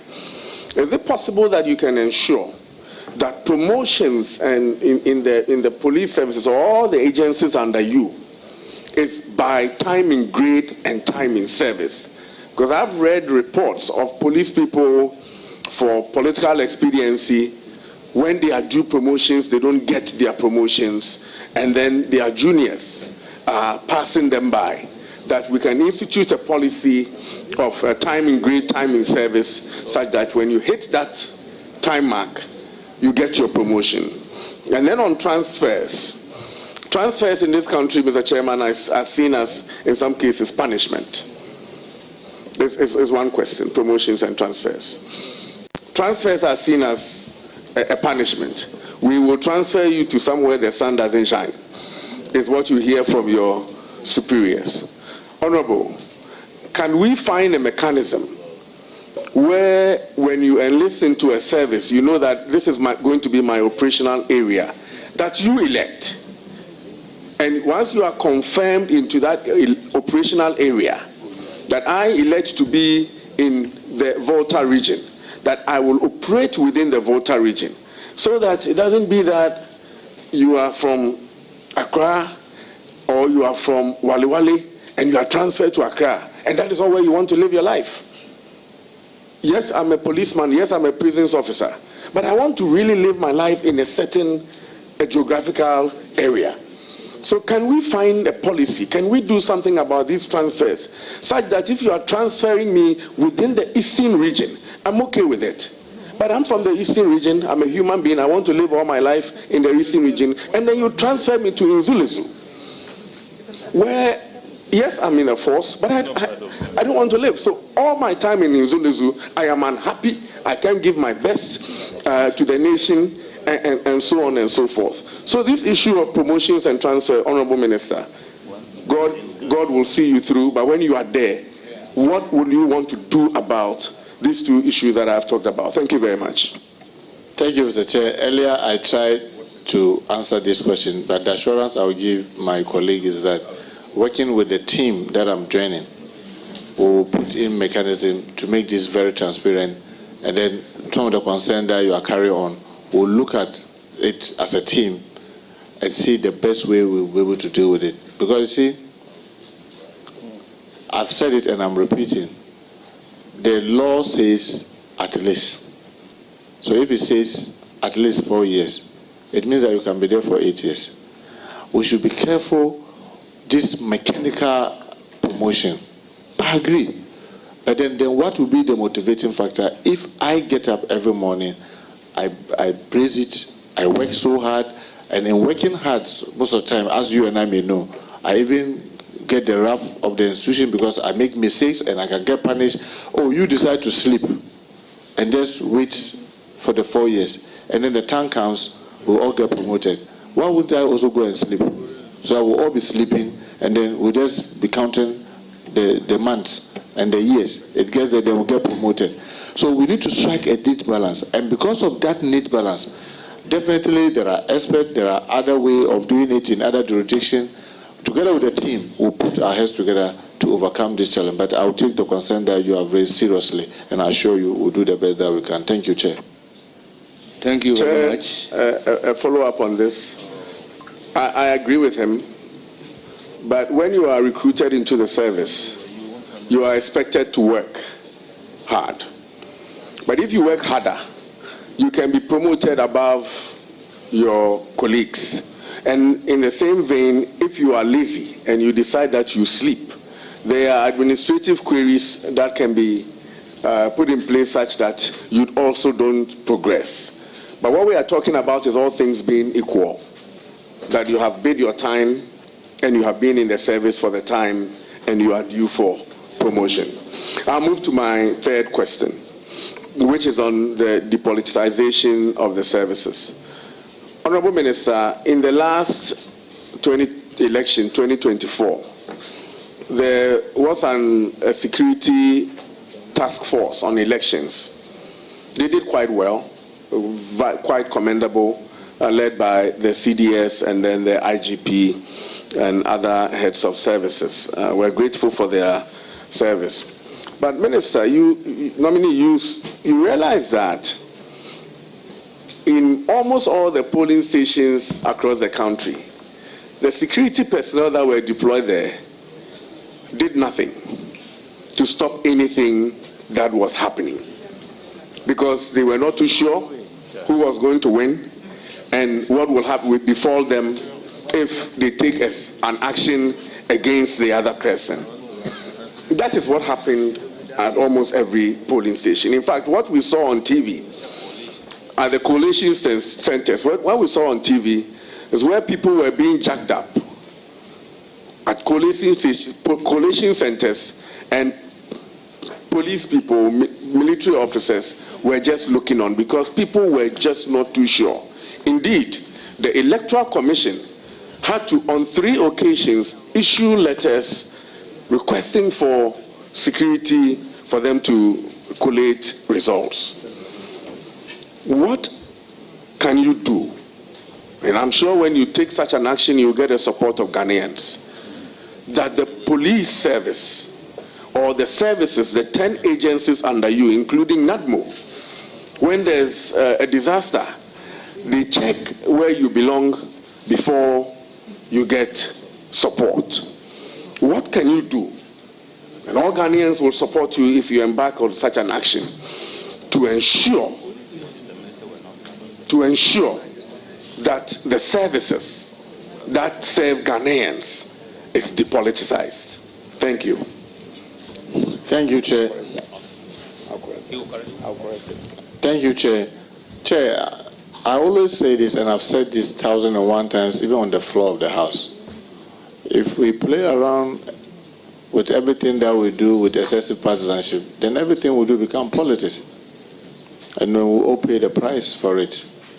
I agree, we need to depoliticize. And this, His Excellency John Dramani Mahama, as part of his vision, himself has stated that in paragraph 183 of our manifesto, that we will take steps to depoliticize our security services. If you take, for example, the example you gave about the elections, I just like, frankly speaking, how the police operated. Why? People thought that they were going to do this thing and get away with it, destroy material and do this, and they were taking the videos, the CCTV there, and as we speak, about 150 people have been arraigned before court. I can assure you, by the grace of God, if this committee approves of my nomination, I will ensure that they are prosecuted.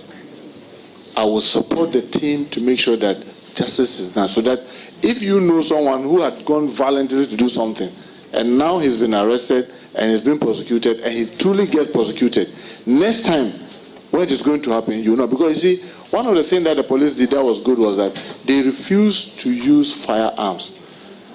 Because if they had, now we'll have been counting a number of deaths. And you realize that in this election, there was not a single gun shot from the police. Some came from the military, some came from private citizens, but not the police. But all the perpetrators, as many as possible, and my check says 150 of them, I will support the team to make sure that each of them is brought to justice, no matter who is involved. Because you see, if we don't do that, and then now I look and I say, oh, this is Muntaka, oh, can you do something about it and he get away? Why would Brian Achompong also not get away with it? But if you see that Muntaka is being dealt with, then the Brian Achompong will know that when he gets to his turn, he can't get away with it. And for me, I keep saying, Mr. Chair, my faith tells me in the Holy Quran that God himself says he hates injustice. He is just and he hates injustice. And it will be unfair for people to just do the wrong thing and use political covering and hide away from it. I will not encourage that. And His Excellency John Dramani Mahama has stated that in our manifesto as part of his vision. And I will support that and will make sure that the right thing is that. It's not going to be easy. It will come with backlash, but we will be determined to stand by the vision of His Excellency John Dramani Mahama to ensure that the right thing is done. So that at least, even if we don't succeed in eliminating this excessive partisanship in our security services, we'll bring it to the barest minimum. Thank you, Chair. Thank you, Honorable Leader. I am generally encouraged by your posture on the promotions on the matter of small arms and the depoliticization of the services. I can assure you that the process that you start in depoliticizing the services, inshallah, when the next MPP government will continue from there. Now, in 4 years. On the issue of, on a lighter note, Honorable Muntaka, when you are receiving a gun salute, you have to be at attention. You were too relaxed in receiving that gun salute, and it wasn't impressive. You have to be at attention. Congratulations, nominee, and I wish you very well. Well, Mr. Chair, I was vehemently against that shootings in my house because I told them that, no, that was why I came out, and I've since made the officer to apologize. And it's also gone viral because I don't think that that was right. Yes. Thank you, Mr. Chair. Thank you very much. I will proceed to give the floor to Honorable Hajia Ladi Ayamba. You have the floor, Hajia.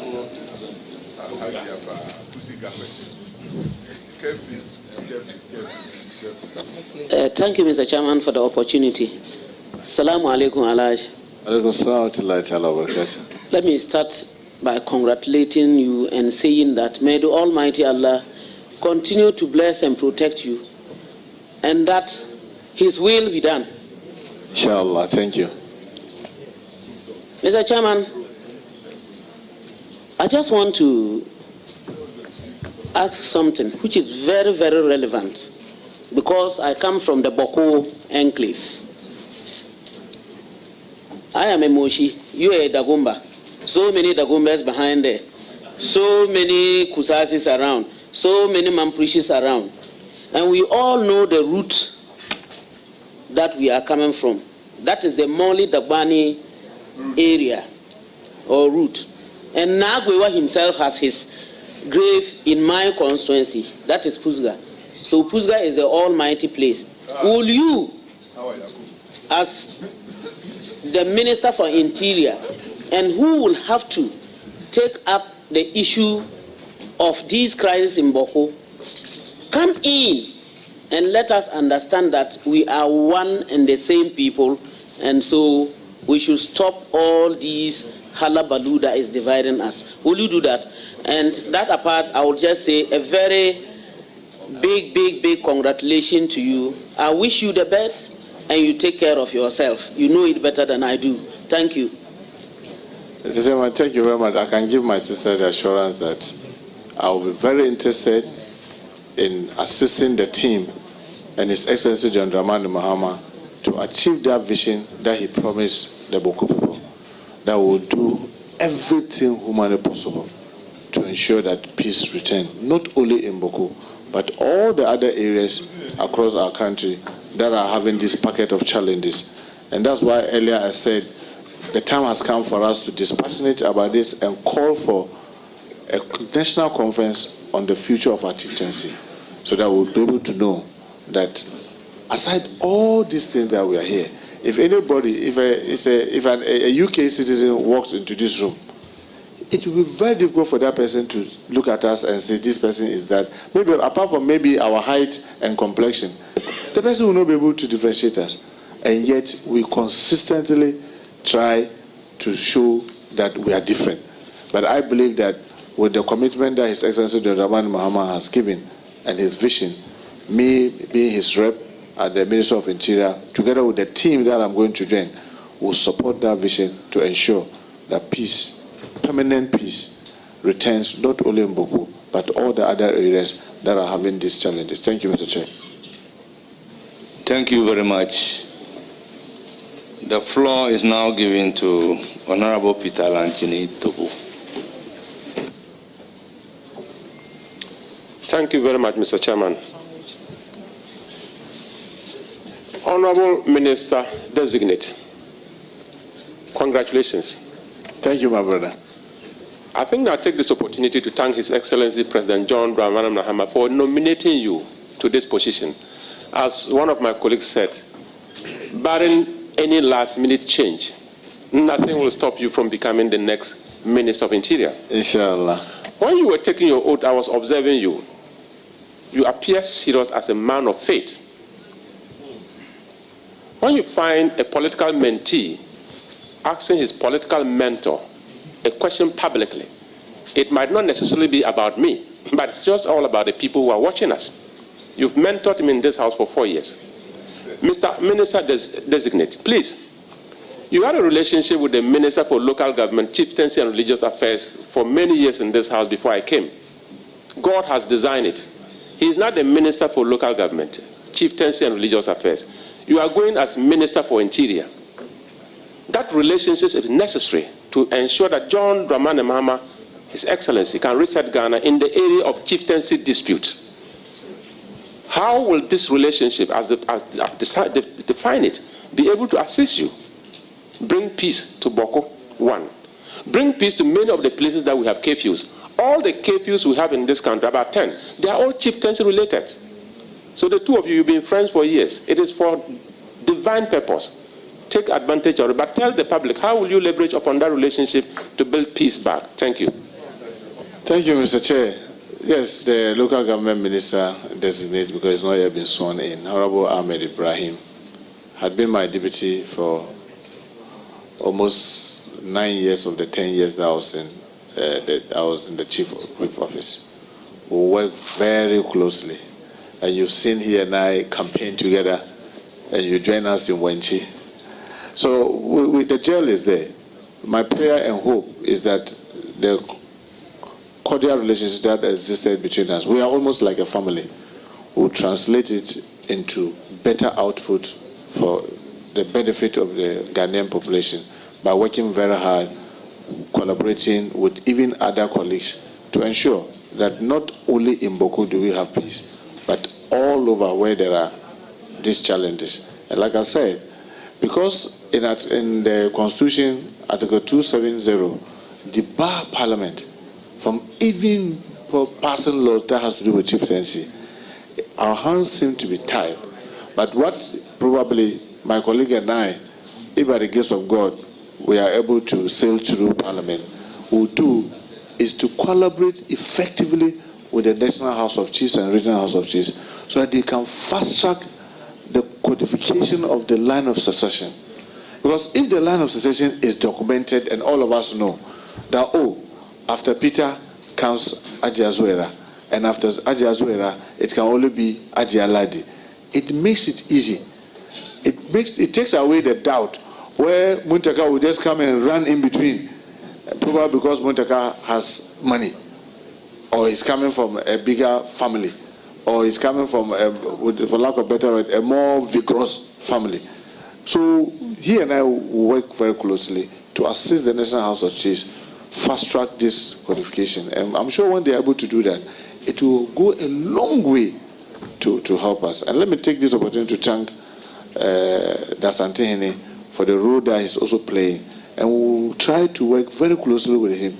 Having been, Anasantehene, that has helped in the Debong, he's been helping in so many other places. It is our hope he will continue to provide his wise counsel and make his services available in assisting the government to be able to fast-track, to get peace in all these areas across our country. Thank you very much, Mr. Chair. Thank you very much. I will give the floor to Honorable Ntim Fojo. Thank you very much, Honorable Chair. Congratulations, Honorable Muntaka Mohammed Mubarak, on your nomination to the well-deserved position. Given that you are a very respected member of this House, a sixth-term member of Parliament, and an experienced leader of the House, and appointed to the position of the Ministry of Interior, you will be expected, among other things, to provide advice to the President on very serious matters of security sector governance, including advice to the President on the appointment or revocation of appointment of heads of various security agencies. Now, there are two schools of thoughts. One that persists that in deepening security sector governance and promoting professionalism, it is important that even when presidential turnover occurs, at a time when heads of security agencies may have served their term midway or at the beginning of serving their term, it is important to maintain them to serve the full term in order to ensure that professionalism is strengthened and integrity of the security services are strengthened. On the other side, there is another school of thought which also posits that in order to court political loyalty, when presidential turnover occurs, leadership will have to change heads of various security agencies and to revoke appointment of heads of agencies and appoint new ones deemed to be loyal to the succeeding government. Which of these school of thoughts do you belong to, and would you promote in advising the President, considering the fact that countries or jurisdictions who have practiced the latter have eroded gains in their security sector governance, integrity, and have been on the path of declining security? Thank you. Thank you very much, Chair. Chair, my colleague and I have been in this house for some time, and I'm sure if he takes the hands that he will see my line of thought. I strongly believe that if we all put national interest first, and I mean well just as you mean well, why should I doubt your action? So why not allow continuity? But you also know, sometimes you come and meet a situation where, with a greater respect, I know I've met my team and the team that I'm hopefully going to join as a member, the heads of security, and I can see the competence. But in some instances, you come and meet people that are just round holes, what do you call it, squares in round holes, allowing that affect the national interest. Because because they were not put based on national interest. They were put based on political interest. If you allow that to continue, then you are also not being fair to the national interest. So it will be very difficult to choose one side of your coin, because the exigencies and the time and the circumstances will determine which one you go for. Because, frankly speaking, if all of us were very professional in the way everything gets done, why should you even be bothered about who you are coming to meet as your secretary in the office, or who you are coming to meet as the driver of the minister, if the person is so professional? You just sit and control because you are sure that the person has your back. But if the circumstances under which the person himself was given that position is questionable, and the actions and inactions of that person over the period, there are so many gaps. Allowing that to continue will be injurious to the national interest. So it has to be dealt with case by case. But you cannot have this kind of one size fits all. If you have that one size fits all, I don't think it will be in the national interest. But just take each case and look at the merit and demerit of staying or leaving, and then act appropriately, and making sure that when you are also going to do that, be mindful that you are also doing that in the best national interest. Thank you, Chair.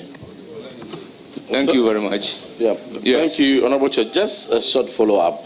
Considering the experience, the extensive experience of the nominee being a leader of this House for a very long time, and his extensive interaction with the heads of the various security agencies incumbent, and during his interactions at briefing so far, out of the 10 heads of the various agencies that you'll be heading, do you find any incumbent to be possessing traits of being around a square peg put in a round hole?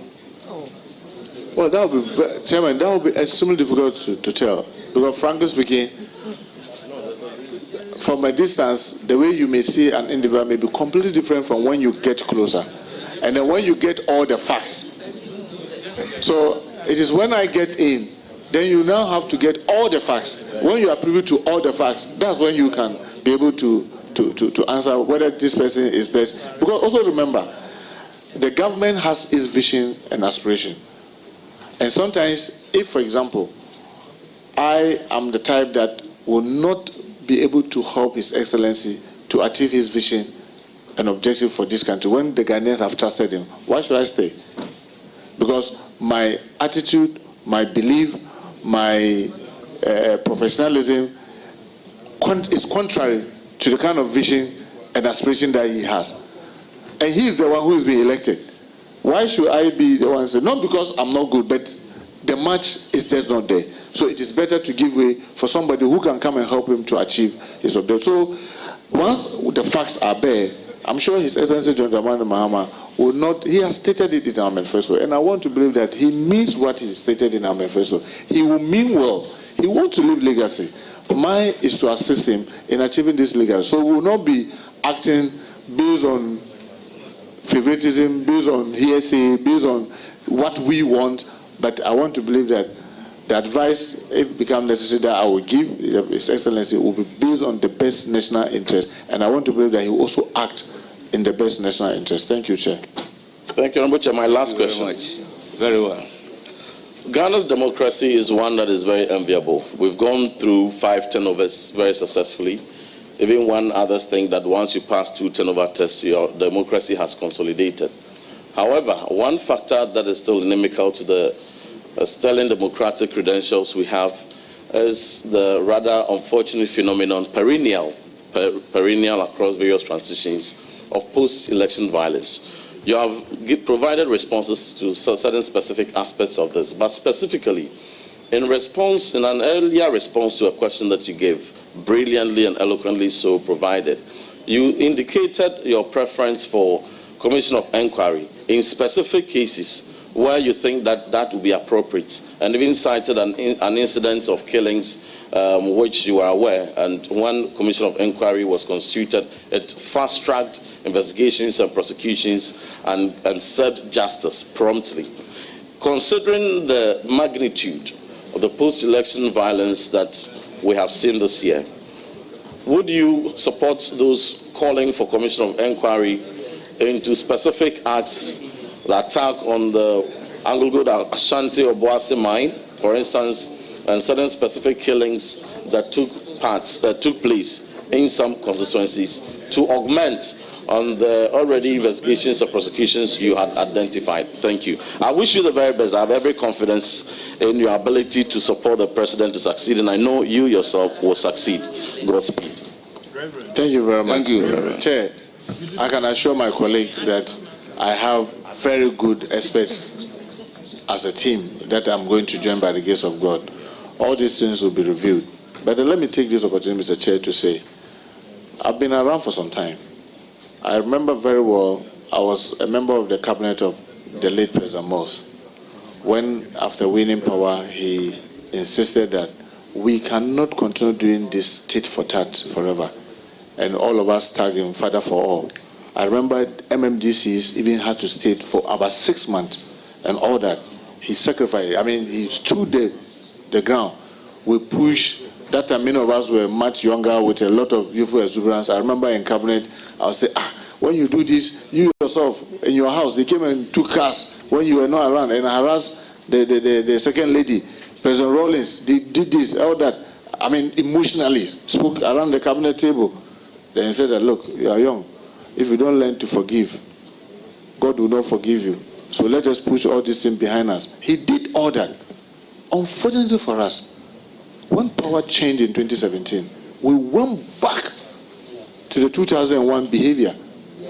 And it nullified the sacrifice President Morse made. I must admit, ask the police, the security experts, the post-election violence, all that we have seen. I condemn them. His Excellency General Mahama condemned it. You remember he even called the then president to act. But believe me, they were nowhere near some of the things that happened in 2017. That is the way we need to be truthful to ourselves. That look, what is good for you is equally good for me. We should all be acting knowing that you mean well, I also mean well. It's just that this time you have been chosen over me and I'll be patient. The next time I may be chosen over you. But when we make it look as if that once I have been chosen, I have to show you where power lies. I have to stample on you and step on your neck so that you can feel the pain of loss. Then this thing will perpetuate. And my fear is that one day, it may get out of hand and all of us will regret. I don't think we need to wait to get there.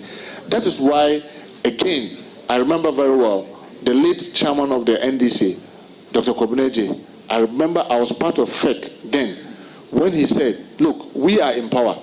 Let us show the good gesture first.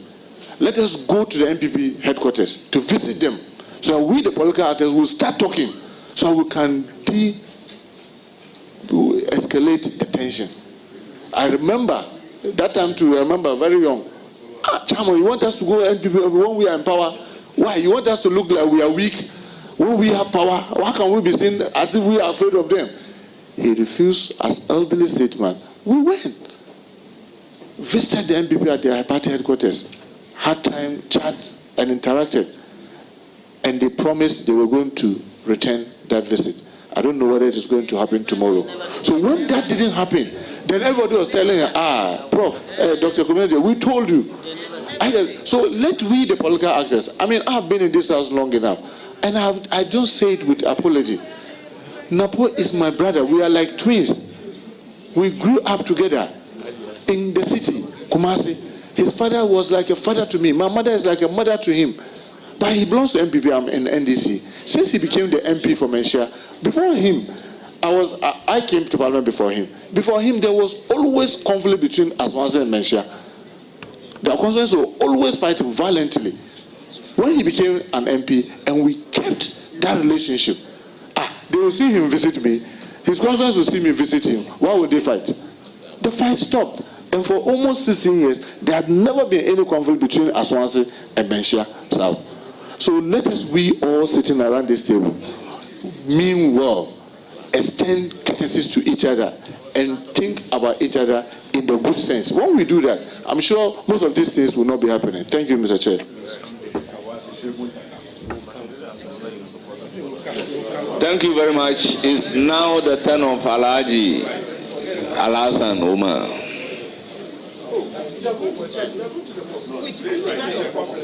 Thank you. Thank you for the reminder. Thank you, Chairman. Assalamu alaikum. Leader Jumma Mubarak. Ordinarily, I wouldn't have asked a question because when I entered this parliament 8 years ago, you were my mentor. I asked questions, I learned a lot from you, and I'm still proud of you. And I know you're going to do an excellent job. I know who you are. I know your principles. I want to ask you a question which disturbs almost every minority in this country. And it is an issue concerning police brutality. Recently, the recent issue is even happened in the Ashanti region, Ejura. A suspect under police custody died without any explanation and causes, and several. Leader, I want you to tell us how you will address the issue of police brutality and ensure accountability. Thank you. Thank you, Mr. Chair. Earlier, I believe, if you could remember, someone asked a question. I was talking about the body cameras. I also believe that the time has come for us to put CCTVs in all our police stations and cells. I have my phone, and I have more than 15 different CCTVs on almost all of my property. And I can sit here and view and review. When something happens, I can go back and check. They are not that expensive. But what they do to help us in dealing with all this will be tremendous. I'm going to join a team, and I believe that the team, they are experts in their own right, will go to look at the possibility of emulating other good examples by making sure that in all CCTV in the child office, in the cells, in all its environs. I know I've visited some police stations, especially at the divisional level and regional, and I see that they have CCTVs around. We need to be able to get this in every police station as much as possible. Because, I mean, there are places where mine is solar. They are just solar. So they don't rely on the lights to go on and go off. But they are not expensive. So these are ideas that when I join the team, I will share with the expert, and let's see the possibility of doing this. Because when we do this, then if someone dies, we all know, you are a Muslim like me. If my time is not up, I'm sure you can hurt me, I can get wounded, but I won't die. But even when I get hurt, we can be able to review. Did you beat me? Or maybe I slipped? Did I die naturally? Or you killed me? All those things can be reviewed. And it takes away the suspicion. Because you see, the reason you see this and the violence that you see is mistrust. And sometimes because of the past credibility gap that we've had, where the police say, oh, we are investigating, nothing comes out of it, nobody hears anything. Even if they finish the investigation and maybe they even probably punish the perpetrators, the public don't know. So when something happens, they become so suspicious and decide to take the laws into their hands. But if we have all these measures like these cameras that I'm saying, that can be reviewed and be shown to the world, oh, this is truly what happened. One, the policemen themselves will be careful about the abuses, and then we'll be able to also know the truth anytime something happens. Thank you, Mr. Chair. Thank you, Leader. I wish you well and congratulations. Thank you very much, my brother. Thank you. May I give the floor to Honorable Jerry Shai.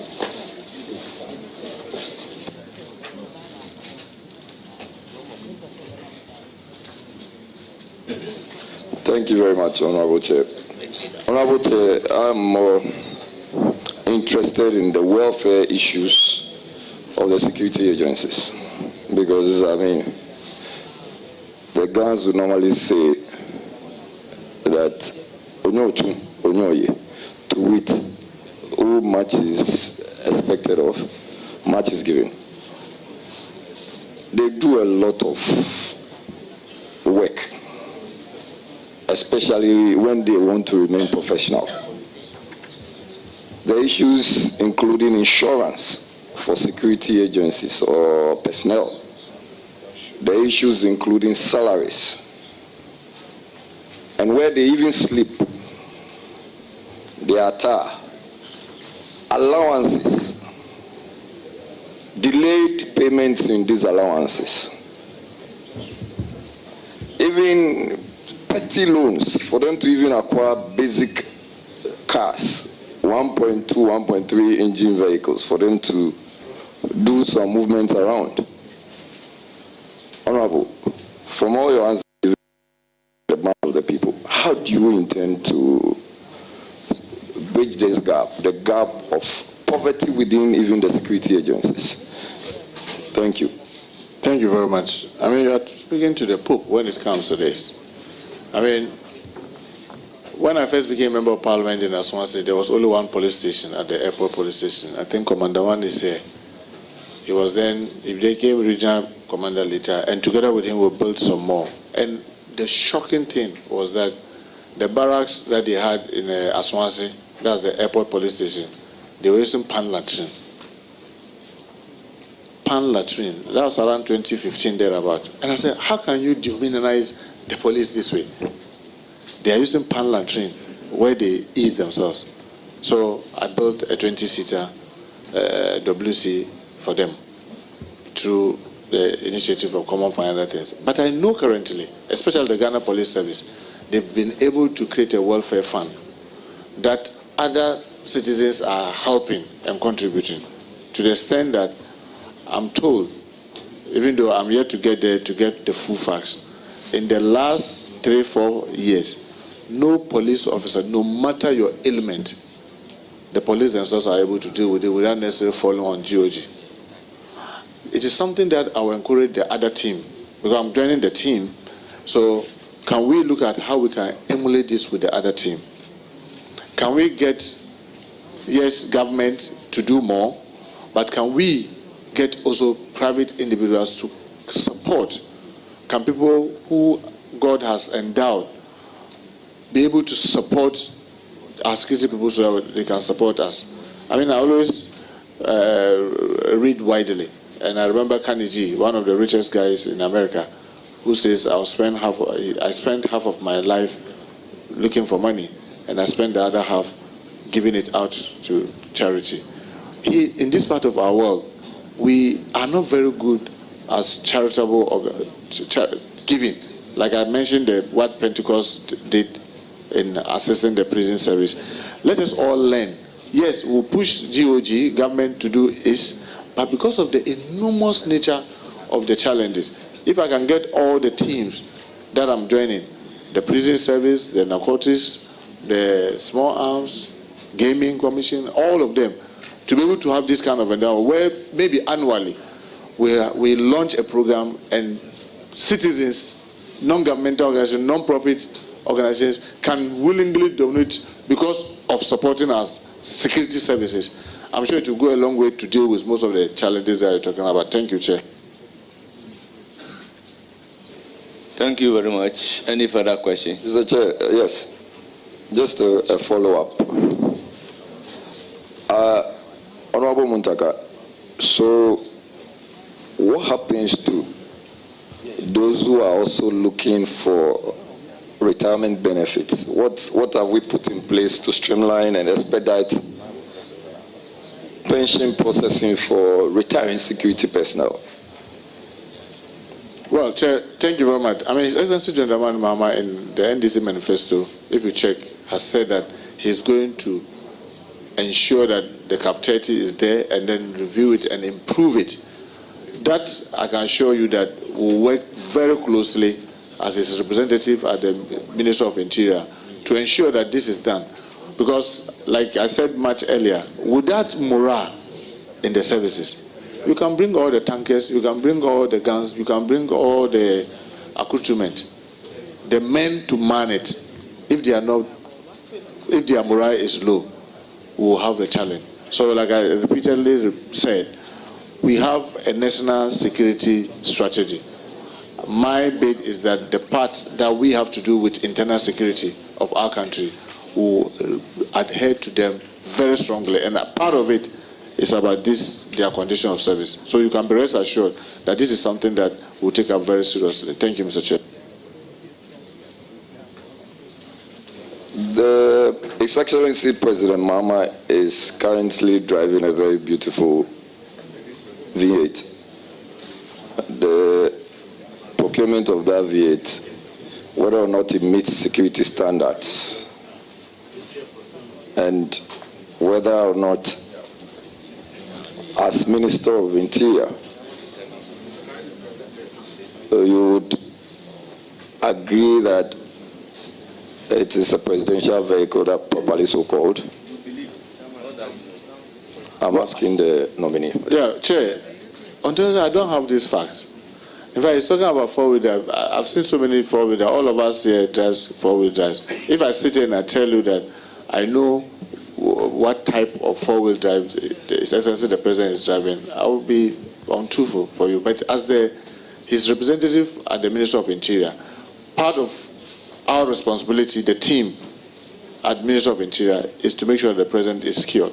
I can assure you that when the opportunity comes, when this House, by the grace of God, approves of our nomination, when I join the team, these are things that we'll review, and definitely, if it doesn't meet the purpose, obviously we'll ensure that we'll humbly and respectfully advise the president. But remember, the president is not just a first-time president. He's been president before, and I want to believe he's very much aware of most of these things. But obviously, when we get there, we'll look at that, and if there's some advice that we can give His Excellency, why not? Thank you, Mr. Chair.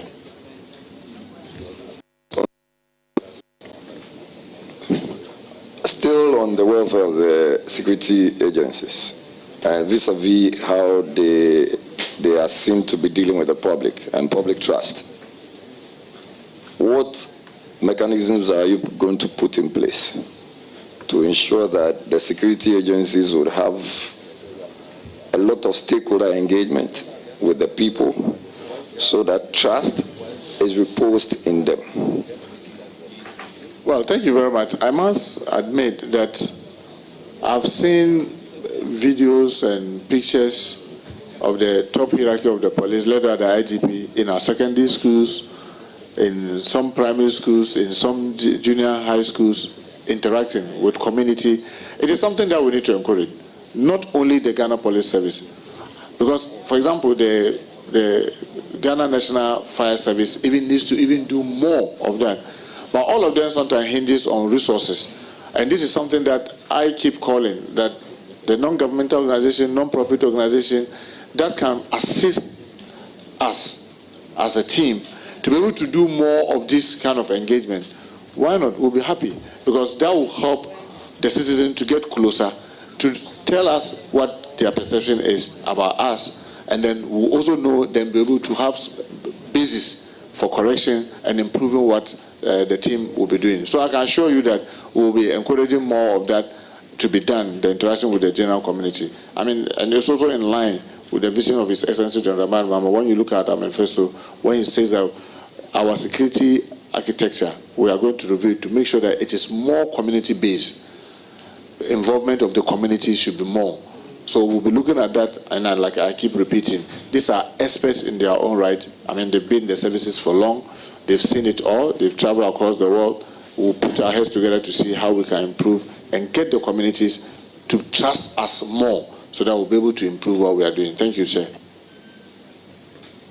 The Chairman, that will be all for the witness. I wish you very well. Thank you. Thank you. Thank you. Thank you very much. I'll proceed to give the floor to Honorable Minority Leader and the Ranking Member of the Committee, Alexander Afanyu Maki.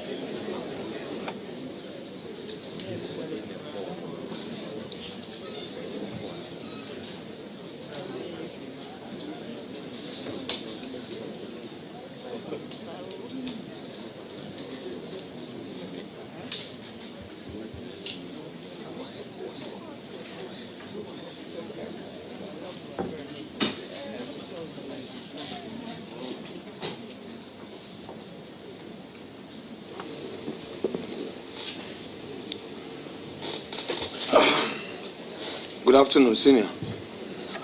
Good afternoon, Minority Leader.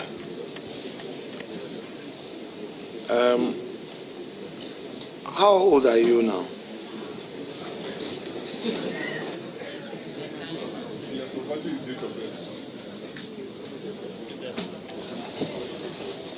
Well, based on the extrapolation that was done to be able to get me my date of birth, it says I should be about 54 now.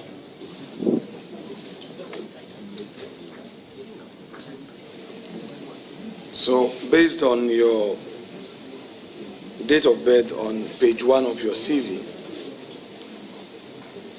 which states you were born October 17, 1971, you are 54 now. I should be in. Very well. So you are 53 now? Yes, Minority Leader. Senior, in 2009, how old were you? 2009 February, how old were you?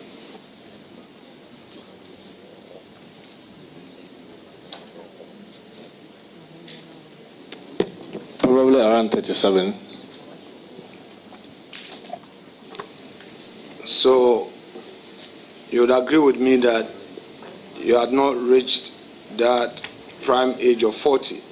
As they say, life begins at 40, correct? Yeah, obviously. Now, a lot of Ghanaian youth are watching you now. First, share with us useful public life lessons you learned between that age of 37 when you came into public life and now that you are 53 back again into mainstream public life. And for the avoidance of doubt, the public life phrase as I have used now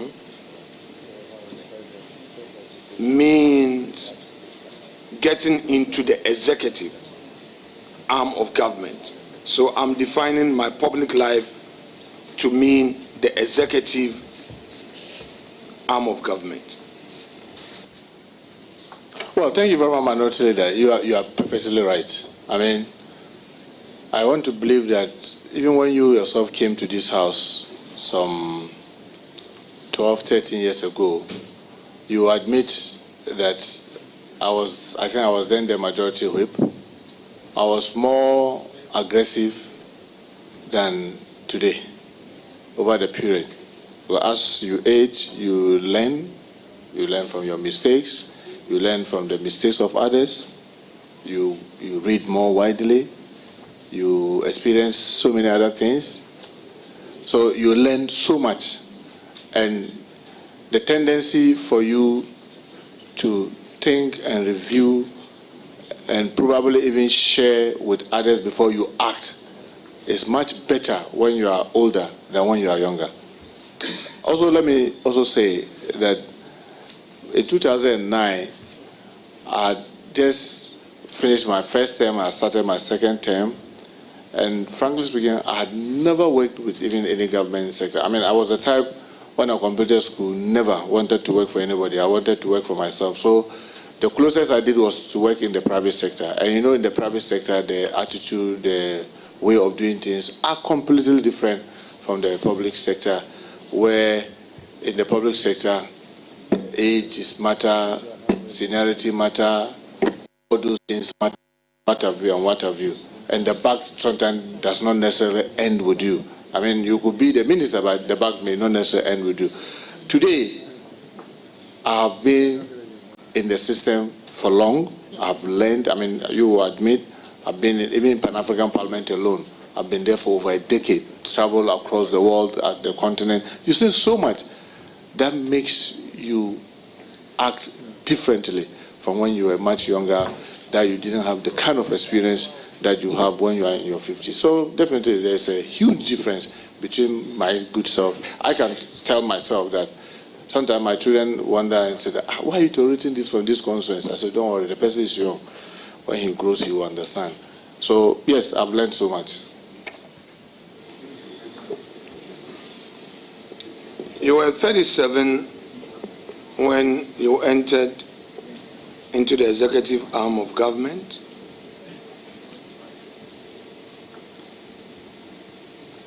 Yes, Honorable Anotilda. You had some issues with the civil service structure, and you are on record to have said that the chief directors cannot be trusted. Obviously, that was then. It's part of what I'm saying. No, I gave you the opportunity to do a general overview. Yes. To advise the youth so that they pick something from this. Now I'm delving into the specifics. That's okay, sir. Right.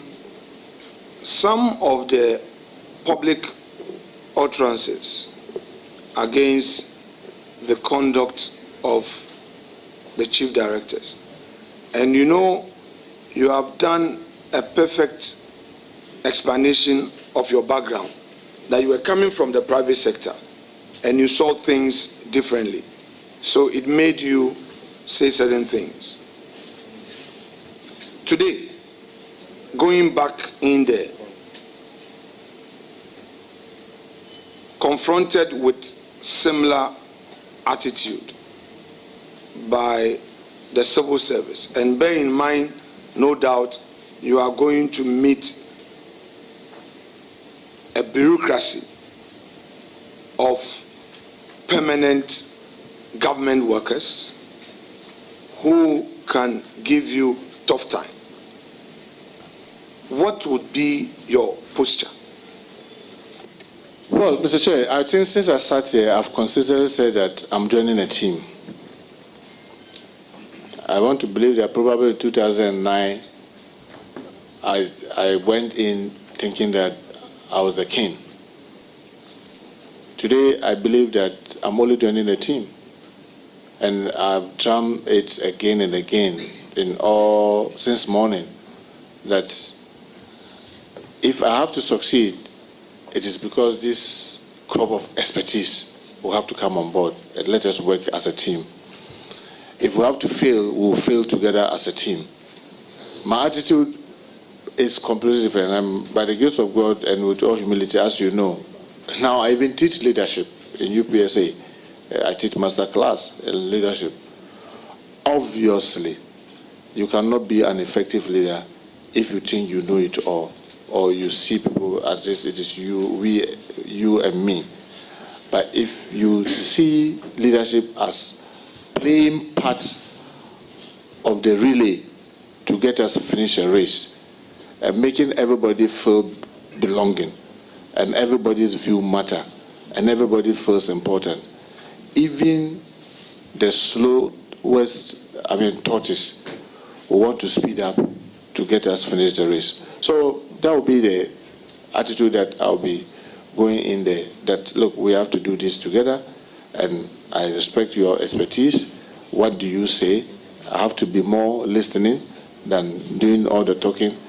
I don't have to act until I'm very sure that all of us, or at least majority of us in the team, believe that that is the best way to act. So it's no longer about me as an individual, it should be about us. I think that will be the attitude I'll be going in there with. Thank you, Mr. Chair.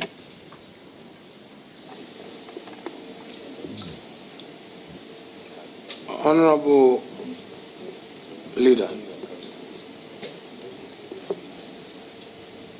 you have used a word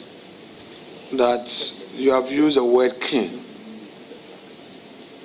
and you juxtapose it against your yesterday. Muntaka at 37 thought that leadership meant he being a king. Muntaka at 53 believes that leadership to him is being part of a team. In a recent interview, with a Joy FM journalist. You had cause to critique the leadership of the Speaker of the 8th Parliament of Ghana. Do you still hold firm those views as contained in those criticisms of the 8th Parliament Speaker? Thank you, Mr. Chair. Let me clarify this. I did not criticize the Speaker. I criticized his style. And I believe that for a style, people have their varying views. I respect him. He's mentored me. We agree more, but we have areas where we disagree. Thank you, Mr. Chair.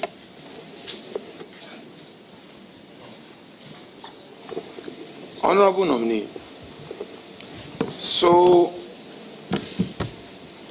I'll give you a bit of a background by way of laying foundation.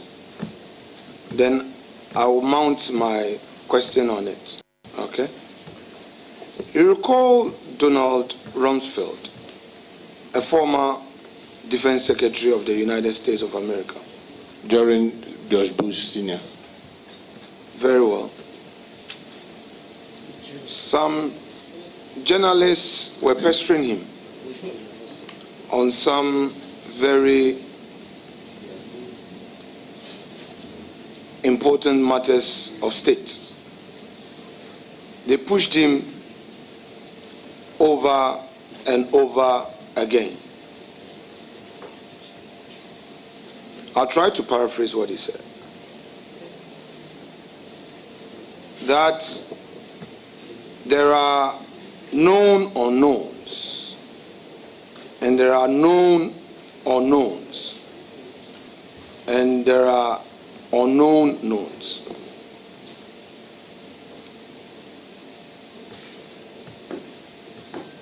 Keep that in mind. Foundation 2. Some of your colleagues who I interacted with upon your nomination expressed joy upon the announcement because they say you are very hardworking. But we're quick to also say that when your back is against the wall, you can spill.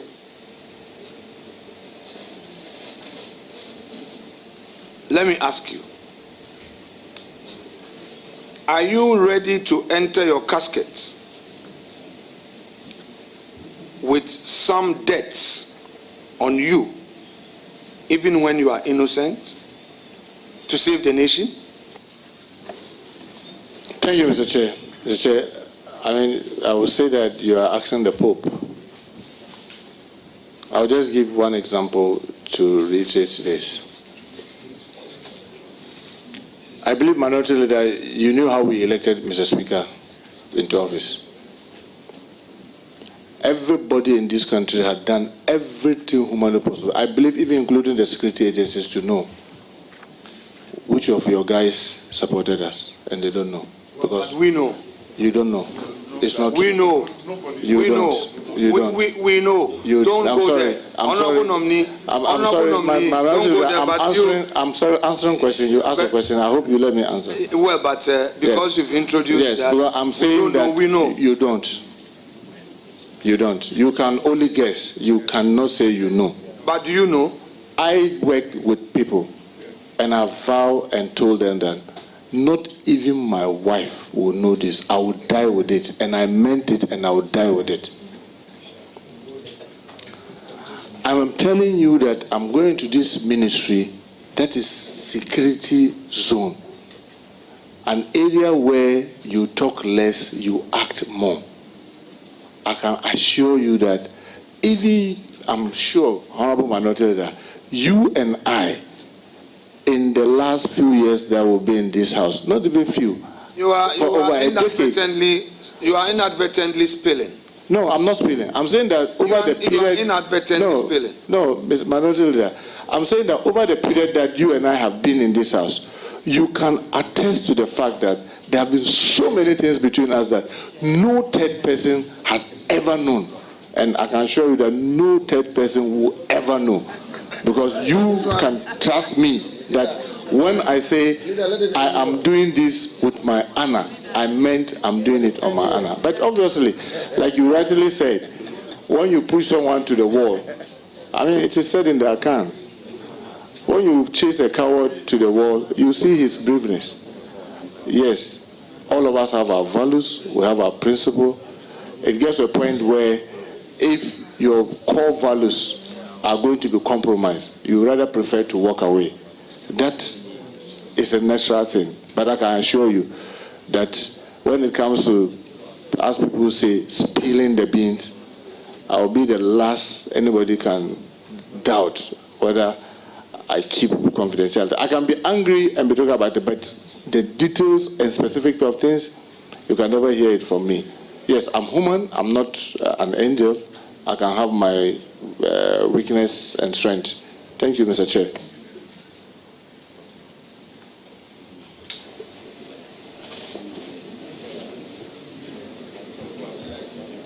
Honorable nominee.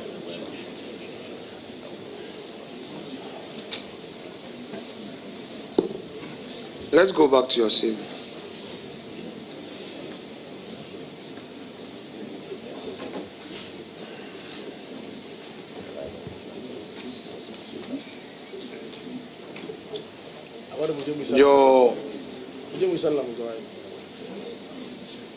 Your residential address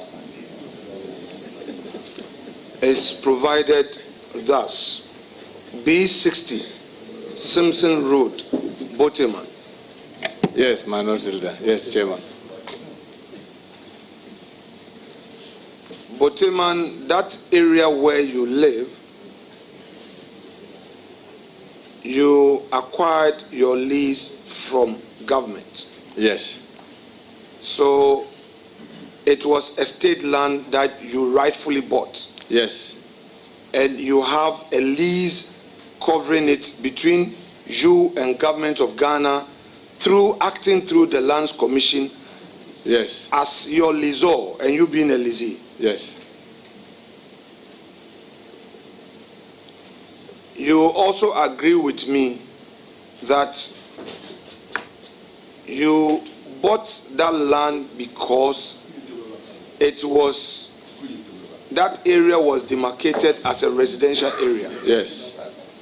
And that you bought it with equal right as any other person, be it a Ghanaian or a foreigner, with the ability to pay. Rightly so. How would you feel if any Ghanaian suggests to you that by mere fact that that is a government land, you have taken advantage to acquire, that therefore you are corrupt? Well, Mr. Chair, what I will say is that I know the whole of East Legon was for the state. There are private people living there, people who had worked in government before, and others. Airport Residential was all state land. People acquired them legitimately and are living there. I don't see anything wrong if it is done legitimately and rightly. And I've heard my colleague, the Attorney General, in answering questions. If the Land Commission says they advertise, they say they are giving out this piece based on this procedure that is legitimate and you acquire. How can anybody say because of that you are corrupt? But obviously, as you may know, Chair, people have their own perceptions about things. I remember in 2013, in 2009-10, when the late Depoliticization bought the residence that he was in. And then people said morally it was wrong because if you were a minister and you were given a home, how do you end up buying it? And it went up to the Supreme Court. The Supreme Court said that it was legitimately done. So far as I'm concerned, if you buy something legitimately and others are saying that, oh, because of this, let them challenge it in a lawful manner and let it be tested. Thank you, Mr. Chair. Honorable nominee.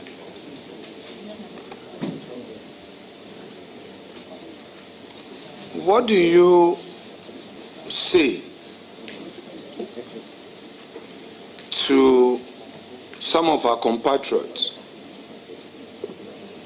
who hold the view that property acquisition is a crime? Well, everybody has his view about things. I mean, with a greater respect, you may like to take alcohol. I don't. Maybe because my religion forbids. You may like to take pork. My religion forbids me, and I accept and I don't take.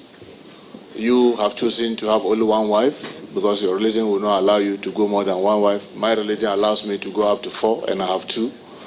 I mean, so everybody has his view about things. And once someone holds his view about things, and as you know, it's not challenged in a legal court to test that you are doing something illegal, I don't bother myself about that. And you know me in this house that many of you say that I have a thick skin because I don't really bother much about what you are thinking. I rather focus on what I believe is the right thing, and I try to do the best that I can and improve the Muntaka yesterday, the Muntaka of today to be better than the Muntaka of yesterday. That's my focus, but not what people go about saying. Thank you, Chair. Back to your CV, page 1. Languages spoken and written. Hausa, Twi, Dagbani, and English. I know that some of your Dagomba friends taught you how to speak Dagbani. I don't know whether they taught you how to write Dagbani as well. Oh, I know. No, Chair is right. I mean, we've had a lot of conversation, so he knows a lot more about me. Yes, I can say, Mr. Chair, permit me to amend this to cancel the unwritten. Because obviously, even the Hausa, I cannot write very well in Hausa. The only one that I can write very well is English. Even Twi, I can't write well. So it's an error or it's a mistake. So if permit me, I will amend it by just saying that language is spoken. Thank you. Please, permission granted. Honorable nominee,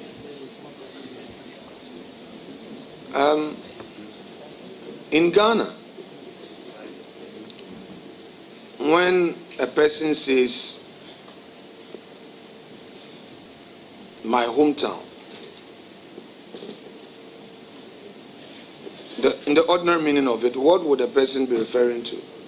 To what would lead a person to say Winneba is his or her hometown? Well, my understanding of hometown is where you are born or where your parents are born or where your parents hail from or your grandfather hailed from. So it's just too unfortunate that in our country, our belief is that make reference to only where your grandfather counts. But I think it's absolutely wrong. Because if we are going to do that, then all of us will leave this country. We will all not be Ghanaians. Because everybody came from somewhere, that moved to somewhere and somewhere and somewhere. So me, my hometown is Kumasi. That's where I was born and bred. That is where I have lived. I have siblings who do not even know Techima, not alone to get to Tamale. Yes, I'm a Southerner with a northern background, and I'm proud of it. I attended Tamale Secondary School.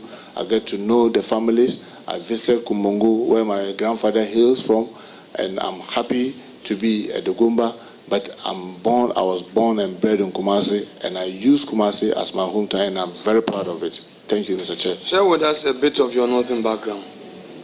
Well, my grandfather, I'm told, my great-grandfather, I'm told, hailed from Kumbung. My grandfather was born around Kumbung, grew up in Kumbung, moved in trading through Salaga, and landed in Kumasi through the challenges that you know that exist between the north and the south. So my grandfather died in Kumasi. His grave was buried in Kumasi. My father grew up in Kumasi, also died in Kumasi. My mother, born in Tamale and moved to Kumasi, I'm told, when she was just about 2 years, and has since been in Kumasi to today. I was born and bred in Kumasi. My father has 41 of us. I'm number 14, and all of us born, I think with the exception of 2, that my father said they were born in Salaga. All the others, 39 of us, born and bred in Kumasi. And it is Kumasi that all of us have ever known. Our assets, our larger family. Yes, we have the extended family. We visit and we are proud of them. Some are in Salaga. Some of my sisters married have taken them to Salaga. Some of my sisters are in Tamale. Ras Mubarak is my direct nephew. His mother is my direct sister. She's my father's fifth born. But she married, took her back to Tamale. Some of my siblings are in Germany. Some are in London, who are now British. Some are in America, who are now Americans. So I am born and bred in Kumasi, and I'm proud of that, and I see Kumasi as my hometown, and I will remain proud of being a Kumarican. Yes, and my cousin is Aminanta. Until the funeral came, when his mommy died, and I went, then I realized one of the family said, what are you doing here? I said, I came to my friends. They said, no, it's not your friend. And they started telling the relation. Then I looked at him and I see one of my uncles. I said, they have some resemblance. I said, oh, you see, we have an imam in Asante, the late regional imam. He's late now. He has a slogan that he uses very fluently every time he preaches, just to remind us about the peace. He said, look, everybody is in everybody's home. So be careful about what you do to each other, because by the time you realize you are related in one way or the other. So it's a very common slogan in our community, Zongo in Kumasi, Kuwa Nigerian Kuwa, to which means everybody is in everybody's home. So be careful what you do to people, because at least you wake up and realize that, oh, not knowing that the one that you are hating is your direct brother or cousin or nephew or niece. Thank you, Chair. So, in other words, you are telling me that a secret ballot on you. My respected colleague, Dr. Amin Adam, is likely to defy my orders and vote for you because you are indeed his blood brother. Mr. Chairman, I don't think It is not for you to answer. Okay, thank you.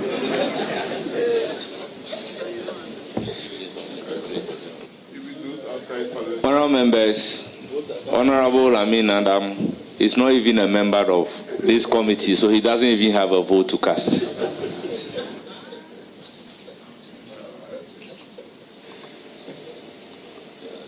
Honourable nominee,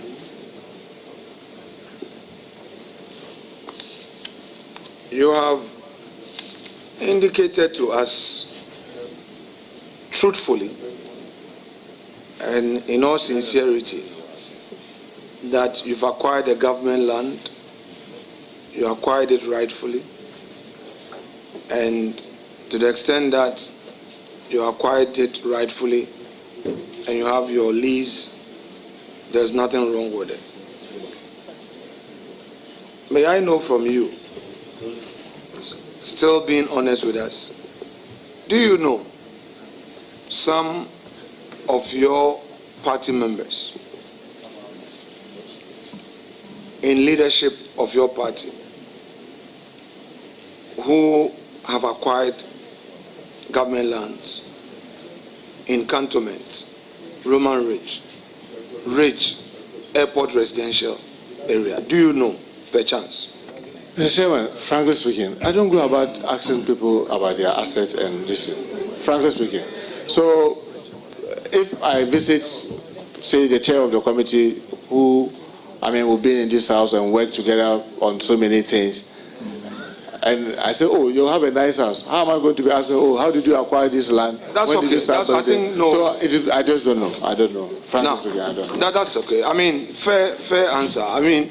Somebody may not like you, but your sincerity would always precede you. And I put that out for public consumption with the little interaction I've had with you. Now,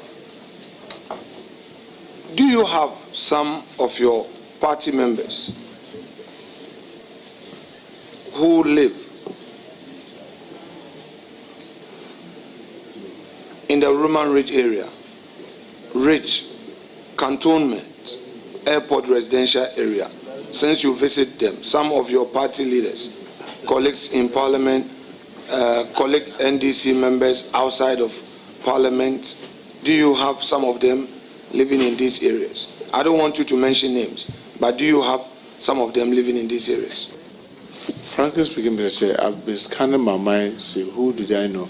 The only person that I used to visit and play tennis with, he was then the minister, Honorable Mama Yaga, when he was around the Roman Ridge. And since we lost power, he left there.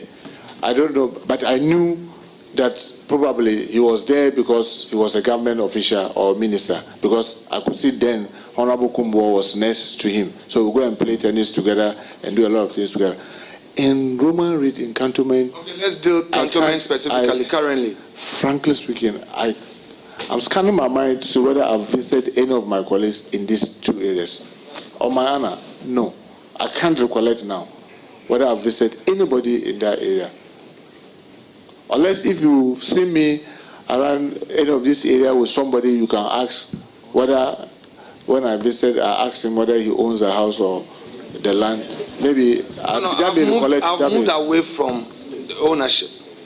Honorable Leader, I intend to be very brief. Thank you. But your question, we are ordinarily entitled to follow-ups. So if you are brief, I'll be brief. Okay. I think that's a good, what do you call it, sign you've given me. I will try to be very And as you may be aware, your vetting today comes under a special dispensation. I have no doubt about that, and I'm for grateful. the very security reasons, and it's in the public interest that we take you today for the sake of our country. And as my respected colleague Kennedy Japan and Napo normally say, this is about systems and policies, not NDC MPP. So we are doing this for the country and nothing MPP NDC. I'm just limiting it to critical issues. Sincerely grateful. How close are you with Honorable Harun Idrisu? I'll say very close. Do you visit him in his house? Sometimes? Yes. Around Bank Hospital. Yes. That's Cantonment? Yes, I've visited him before, sorry. Yes. That's what I said. I was scanning my mind to see. So yes. You know he lives at Cantonment? Yes, I know. Very well. That's okay. Now let's deal with the time you left the majority front bench. You recall that Mr. Speaker said this to you. I want to quote Mr. Speaker on the floor. He told you that when one door closes, many more are open. Do you recall this? Yes, I do. How good do you feel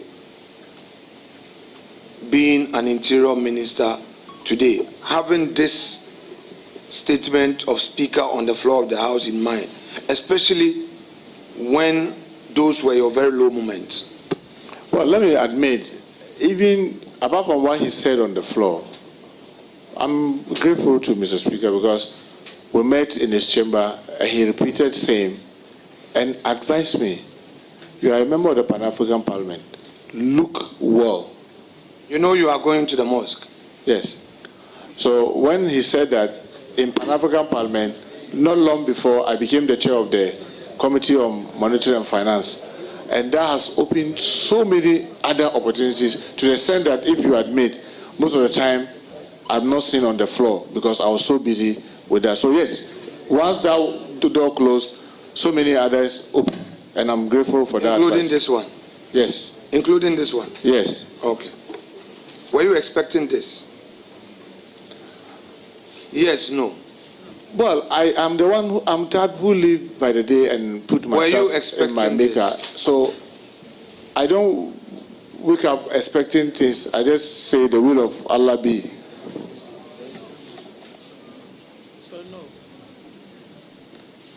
In 2020, you made your 6-year-old daughter vote, correct? Yes. Do you regret doing that openly? No. I mean, my belief, Mr. Chair, was that this was, I mean, I'm very fan of Khadija. She insisted she wanted to be here today. I said no, she should go to school. Very fan of her. I mean, you have 20 children, but sometimes you'll be very fan of one. She said, Daddy, can I see how voting is done? So I said, oh, don't worry, when we get there, I will. So I pulled her by my side to vote. Yes, I must admit, the votes are supposed to be secret. So in other words, you didn't consider the legality or otherwise of your action. That's the thing. You did it out of love and passion for daughter. Knowing that her seeing it and even using her hand to do it doesn't really mean anything to her apart from just having the feel that, oh, I now know what they do. I am letting you know that it was wrong in law. Yes. Later, when it came up, I said, oh, yeah, it's true, because one is supposed to be secret. Did you get the opportunity to apologize to Ghanaians? I did. Very well. Honorable Muntaka, in 2009, when you were a young person in government, you encountered some controversies. Which controversies ended up as charged, and you were cleared. This committee will be happy to have the report of Shrike. That is, if you procure the copy for yourself. I say so because as public servants of the political class, our being there is driven by perception. It is therefore important that when a litigation has come to an end, we let the same public know the status of it. If you don't mind, and if you have it, would you want to share that report that cleared you of any wrongdoing?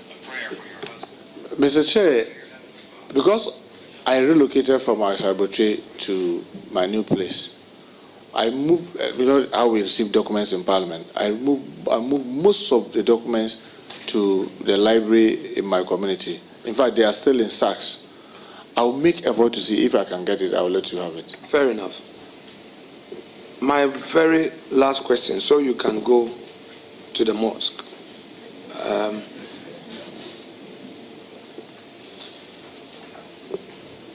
You've assured the country today that you are a moderate politician, correct? Yes. You've also assured the nation today that your tenure will not tolerate partisan violence, correct? Yes. You are also telling Ghanaians that you don't subscribe to all the post-election violence we are having in the country, correct? I condemn it, yes. You also assure the nation, particularly the investor community, that you will do all you can to protect their investment in Ghana. Yes. You also verily assure all Ghanaians, especially your political adversaries, to be specific, the MPP members who are in opposition, that your office will not tolerate political vendetta. Yes. On oath, you have said that you will lead your ministry to introduce reforms at our various security agencies. You still committed to that, yes, which you said on oath? Yes. Now, to end it all, you have praised the security agencies, particularly the police. And let me say that the Inspector General of Police, Dr. Akufu Dampare, many may have their own views about him, but I am one person who respects him, admire him, and believe that if we have his type consistently manning our police service, Ghana will be a better place. There may be some disagreement about his style, but I personally believe that what he has done for the nation in terms of security is one that we must all celebrate. What would be your own advice to anybody who would suggest that because he was an appointee of Nana Addo Dankwa Akufo-Addo and he's not 60 yet, an energetic, competent IGP should be removed by virtue of changing power? What would be your advice? Well, I can assure you that when, by the grace of God, this House approves of my nomination and I join the team, definitely there will be assessment of all the team members. You know, His Excellency President Mahama has a vision and objective for which Ghanaians have voted for him. All that will be reviewed in line. And those that, in the views of His Excellency President Mahama, will be helpful in assisting him to achieve their objective, you can be rest, especially in the national interest, I will support it. But I will not be able to deal with specific individuals to give assurance that, oh, after this person, he will go. After this person, he will stay. In fact, me, myself, I do not have that power. Even as Minister for Interior, I do not have that power. I can only make a recommendation about one individual or the other to His Excellency the President. And that decision is that of the President, which all of us are serving at his mercy. So I will not be able to give any definite answer, but I can assure you, I believe, since I was nominated, interacting with them, I can see that they are breaking their back to keep us safe. They need to be encouraged. We need to support the system so that the system will continue to improve and be able to protect all of us. That's assurance you can get from me. But as to who will go, who will stay, I do not have that power. The best or the worst I can do is to recommend to His Excellency, and that is it for him. Thank you. Honorable nominee, indulge me. I've sought the leave of my respected chairman to do this one more exercise, and bear with me. You know how this our enterprise is. I take you back to 2016. In 2016, November, December, thereabout, President Mohammed's government granted some approvals for what they call clearance. We hear clearance for some public institutions to recruit. I will zone in on the security services, particularly police, immigration, fire, and prisons. This recruitment began around November and into December, after even the elections. These young men and women entered the training schools even whilst we were celebrating. And in March of 2017, Nana Addo Dankwa Akufo-Addo went to Fosu, the immigration training school there, and officiated the passing out ceremony of those recruitments that took place in December. I want to ask you, there is general apprehension in town. There were Ghanaians who were recruited and are training. If you go to police training school at Tesano, there are Ghanaians, male, female, training. If you go to Fosu, if you go to Tafo, immigration, there are Ghanaian youth training, fire, training schools, all over. They are training. In fact, since I became a member of parliament in 2013, I have benefited from ministers of interior coming to support MPs that bring your constituent to allow balance. When I was in opposition, when you were in opposition, they gave you some. All MPs, they pass it through our leaders. So, on authority, I know that those Ghanaian youths who are training are not MPP so-called, but they are Ghanaians who, they are MPs. I'll go there, please. Honorable, can I finish my question respectfully? No, can I finish my question respectfully? The chairman controls this meeting. Order. All right? I speak facts. Please, order. Honourable member, proceed. Very well. Ask your question. Be tolerant. You are a friend of this committee. I'm not going to mention names, but if you want me to mention names, I can, because we are dealing with national issues here. Please. From 2017 all the way to 2024, when elections were being held, NDC MPs got protocols for recruitment. MPP MPs got protocols for recruitment.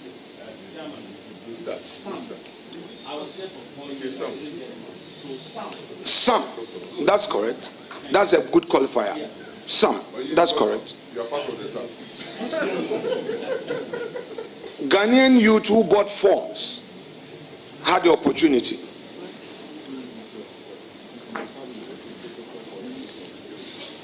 Would you ensure that Ghanaians who are currently in training will conduct their training peacefully, and upon completing their training, you as minister or anybody authorized by you will officiate their passing out ceremony?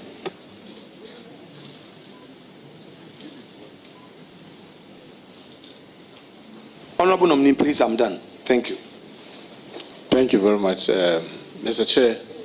I think facts are always available to check. What I have said, and I'm repeating, is that I, Muntaka Mohamed Mubarak, I will act in the best national interest.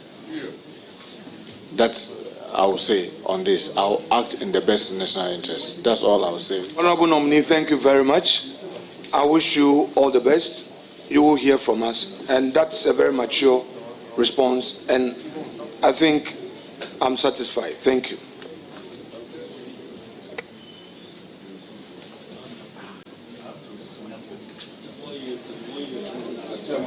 Thank you. Thank you very much, honorable members. May I humbly, may I humbly, Honorable Roxanne Dafamako, Honorable Roxanne Dafamako, you don't have the floor. You do not have the floor. I do not intend to engage in this with you. Honorable Roxanne Dafamako, I least expected you to do this. You do not have the floor. Wait for me to give you the floor. Honorable members, I recognize, Chairman, with all due respect, the presence. The ranking member has just said that between 2017 and 2024, every NDC member got protocol. I never got. With all, please, honorable members, he said every NDC member of parliament. So please, honorable members, please, honorable Roxanne, please, take it easy. I never honorable Roxanne, honorable Roxanne Dafamako, take it easy. He qualified it by saying some. I've been a member of parliament for a long time, and I know as a member of parliament, our constituents will come to us with enlistment form, and we beg on behalf of our constituents to be enlisted. When you go to beg and you happen to get it, fine. If you don't happen to get it, fine. But I don't have a situation where they will say that automatically, as a member of parliament, you are entitled to bring this number of people to be enlisted into the police service. So with all due respect, let's handle this with some utmost distance. So honorable members, I recognize the presence of Honorable Matthew Opoku Prempre, former member of parliament for Menchia and vice presidential candidate for the New Patriotic Party in the just ended presidential election. Honorable members, with this, I proceed to recognize the guests seated behind the nominee who are here to give him moral support. First on my list is Hajia Zinab Ahmed, a spouse of the nominee. I recognize you with your children. Alhaji Muntala Shuabu, father of the nominee. I also recognize Augustus Andrews Nana Akwesi, Ashanti Regional Chairman, NDC. I recognize Alhaji Mohammed Abdul Wahab, Kotokoli Imam, Ashanti Region. COP retired, Kofi Boachi, Director of Operation at the Presidency. Chief Alhaji Ahmed Ibrahim, Wangara Chief, Ashanti Region.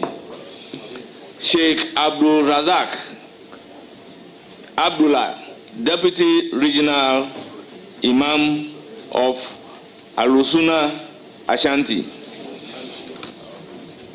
Alusuna. Very well. I also recognize Nana Kofinti, representative of Asokore Mampong, Hini.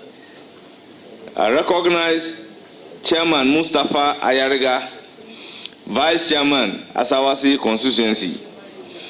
Chief Alhaji Abdul Salam Akate, Kuro Balugambani, Sapara II. Alhaji Yaya Umar Muhammad Mahmoud, Imam of Bolga. Alhaji Husseini Abu Dagomba Chief, Ashanti. Nana Ya Jentua, Office of the Presidency. And Lawyer Chum Barima, Secretary to the Transitional Team on Interior. You are all welcome. Honorable members, I have the pleasure to congratulate the nominee and to say that you've been here on time. Questions were posed to you, very composed, intelligent manner. You provided the answers to the questions. Once again, congratulations. You will surely hear from the committee, and you are hereby discharged. Thank you very much, Chair. I'm grateful. Señor.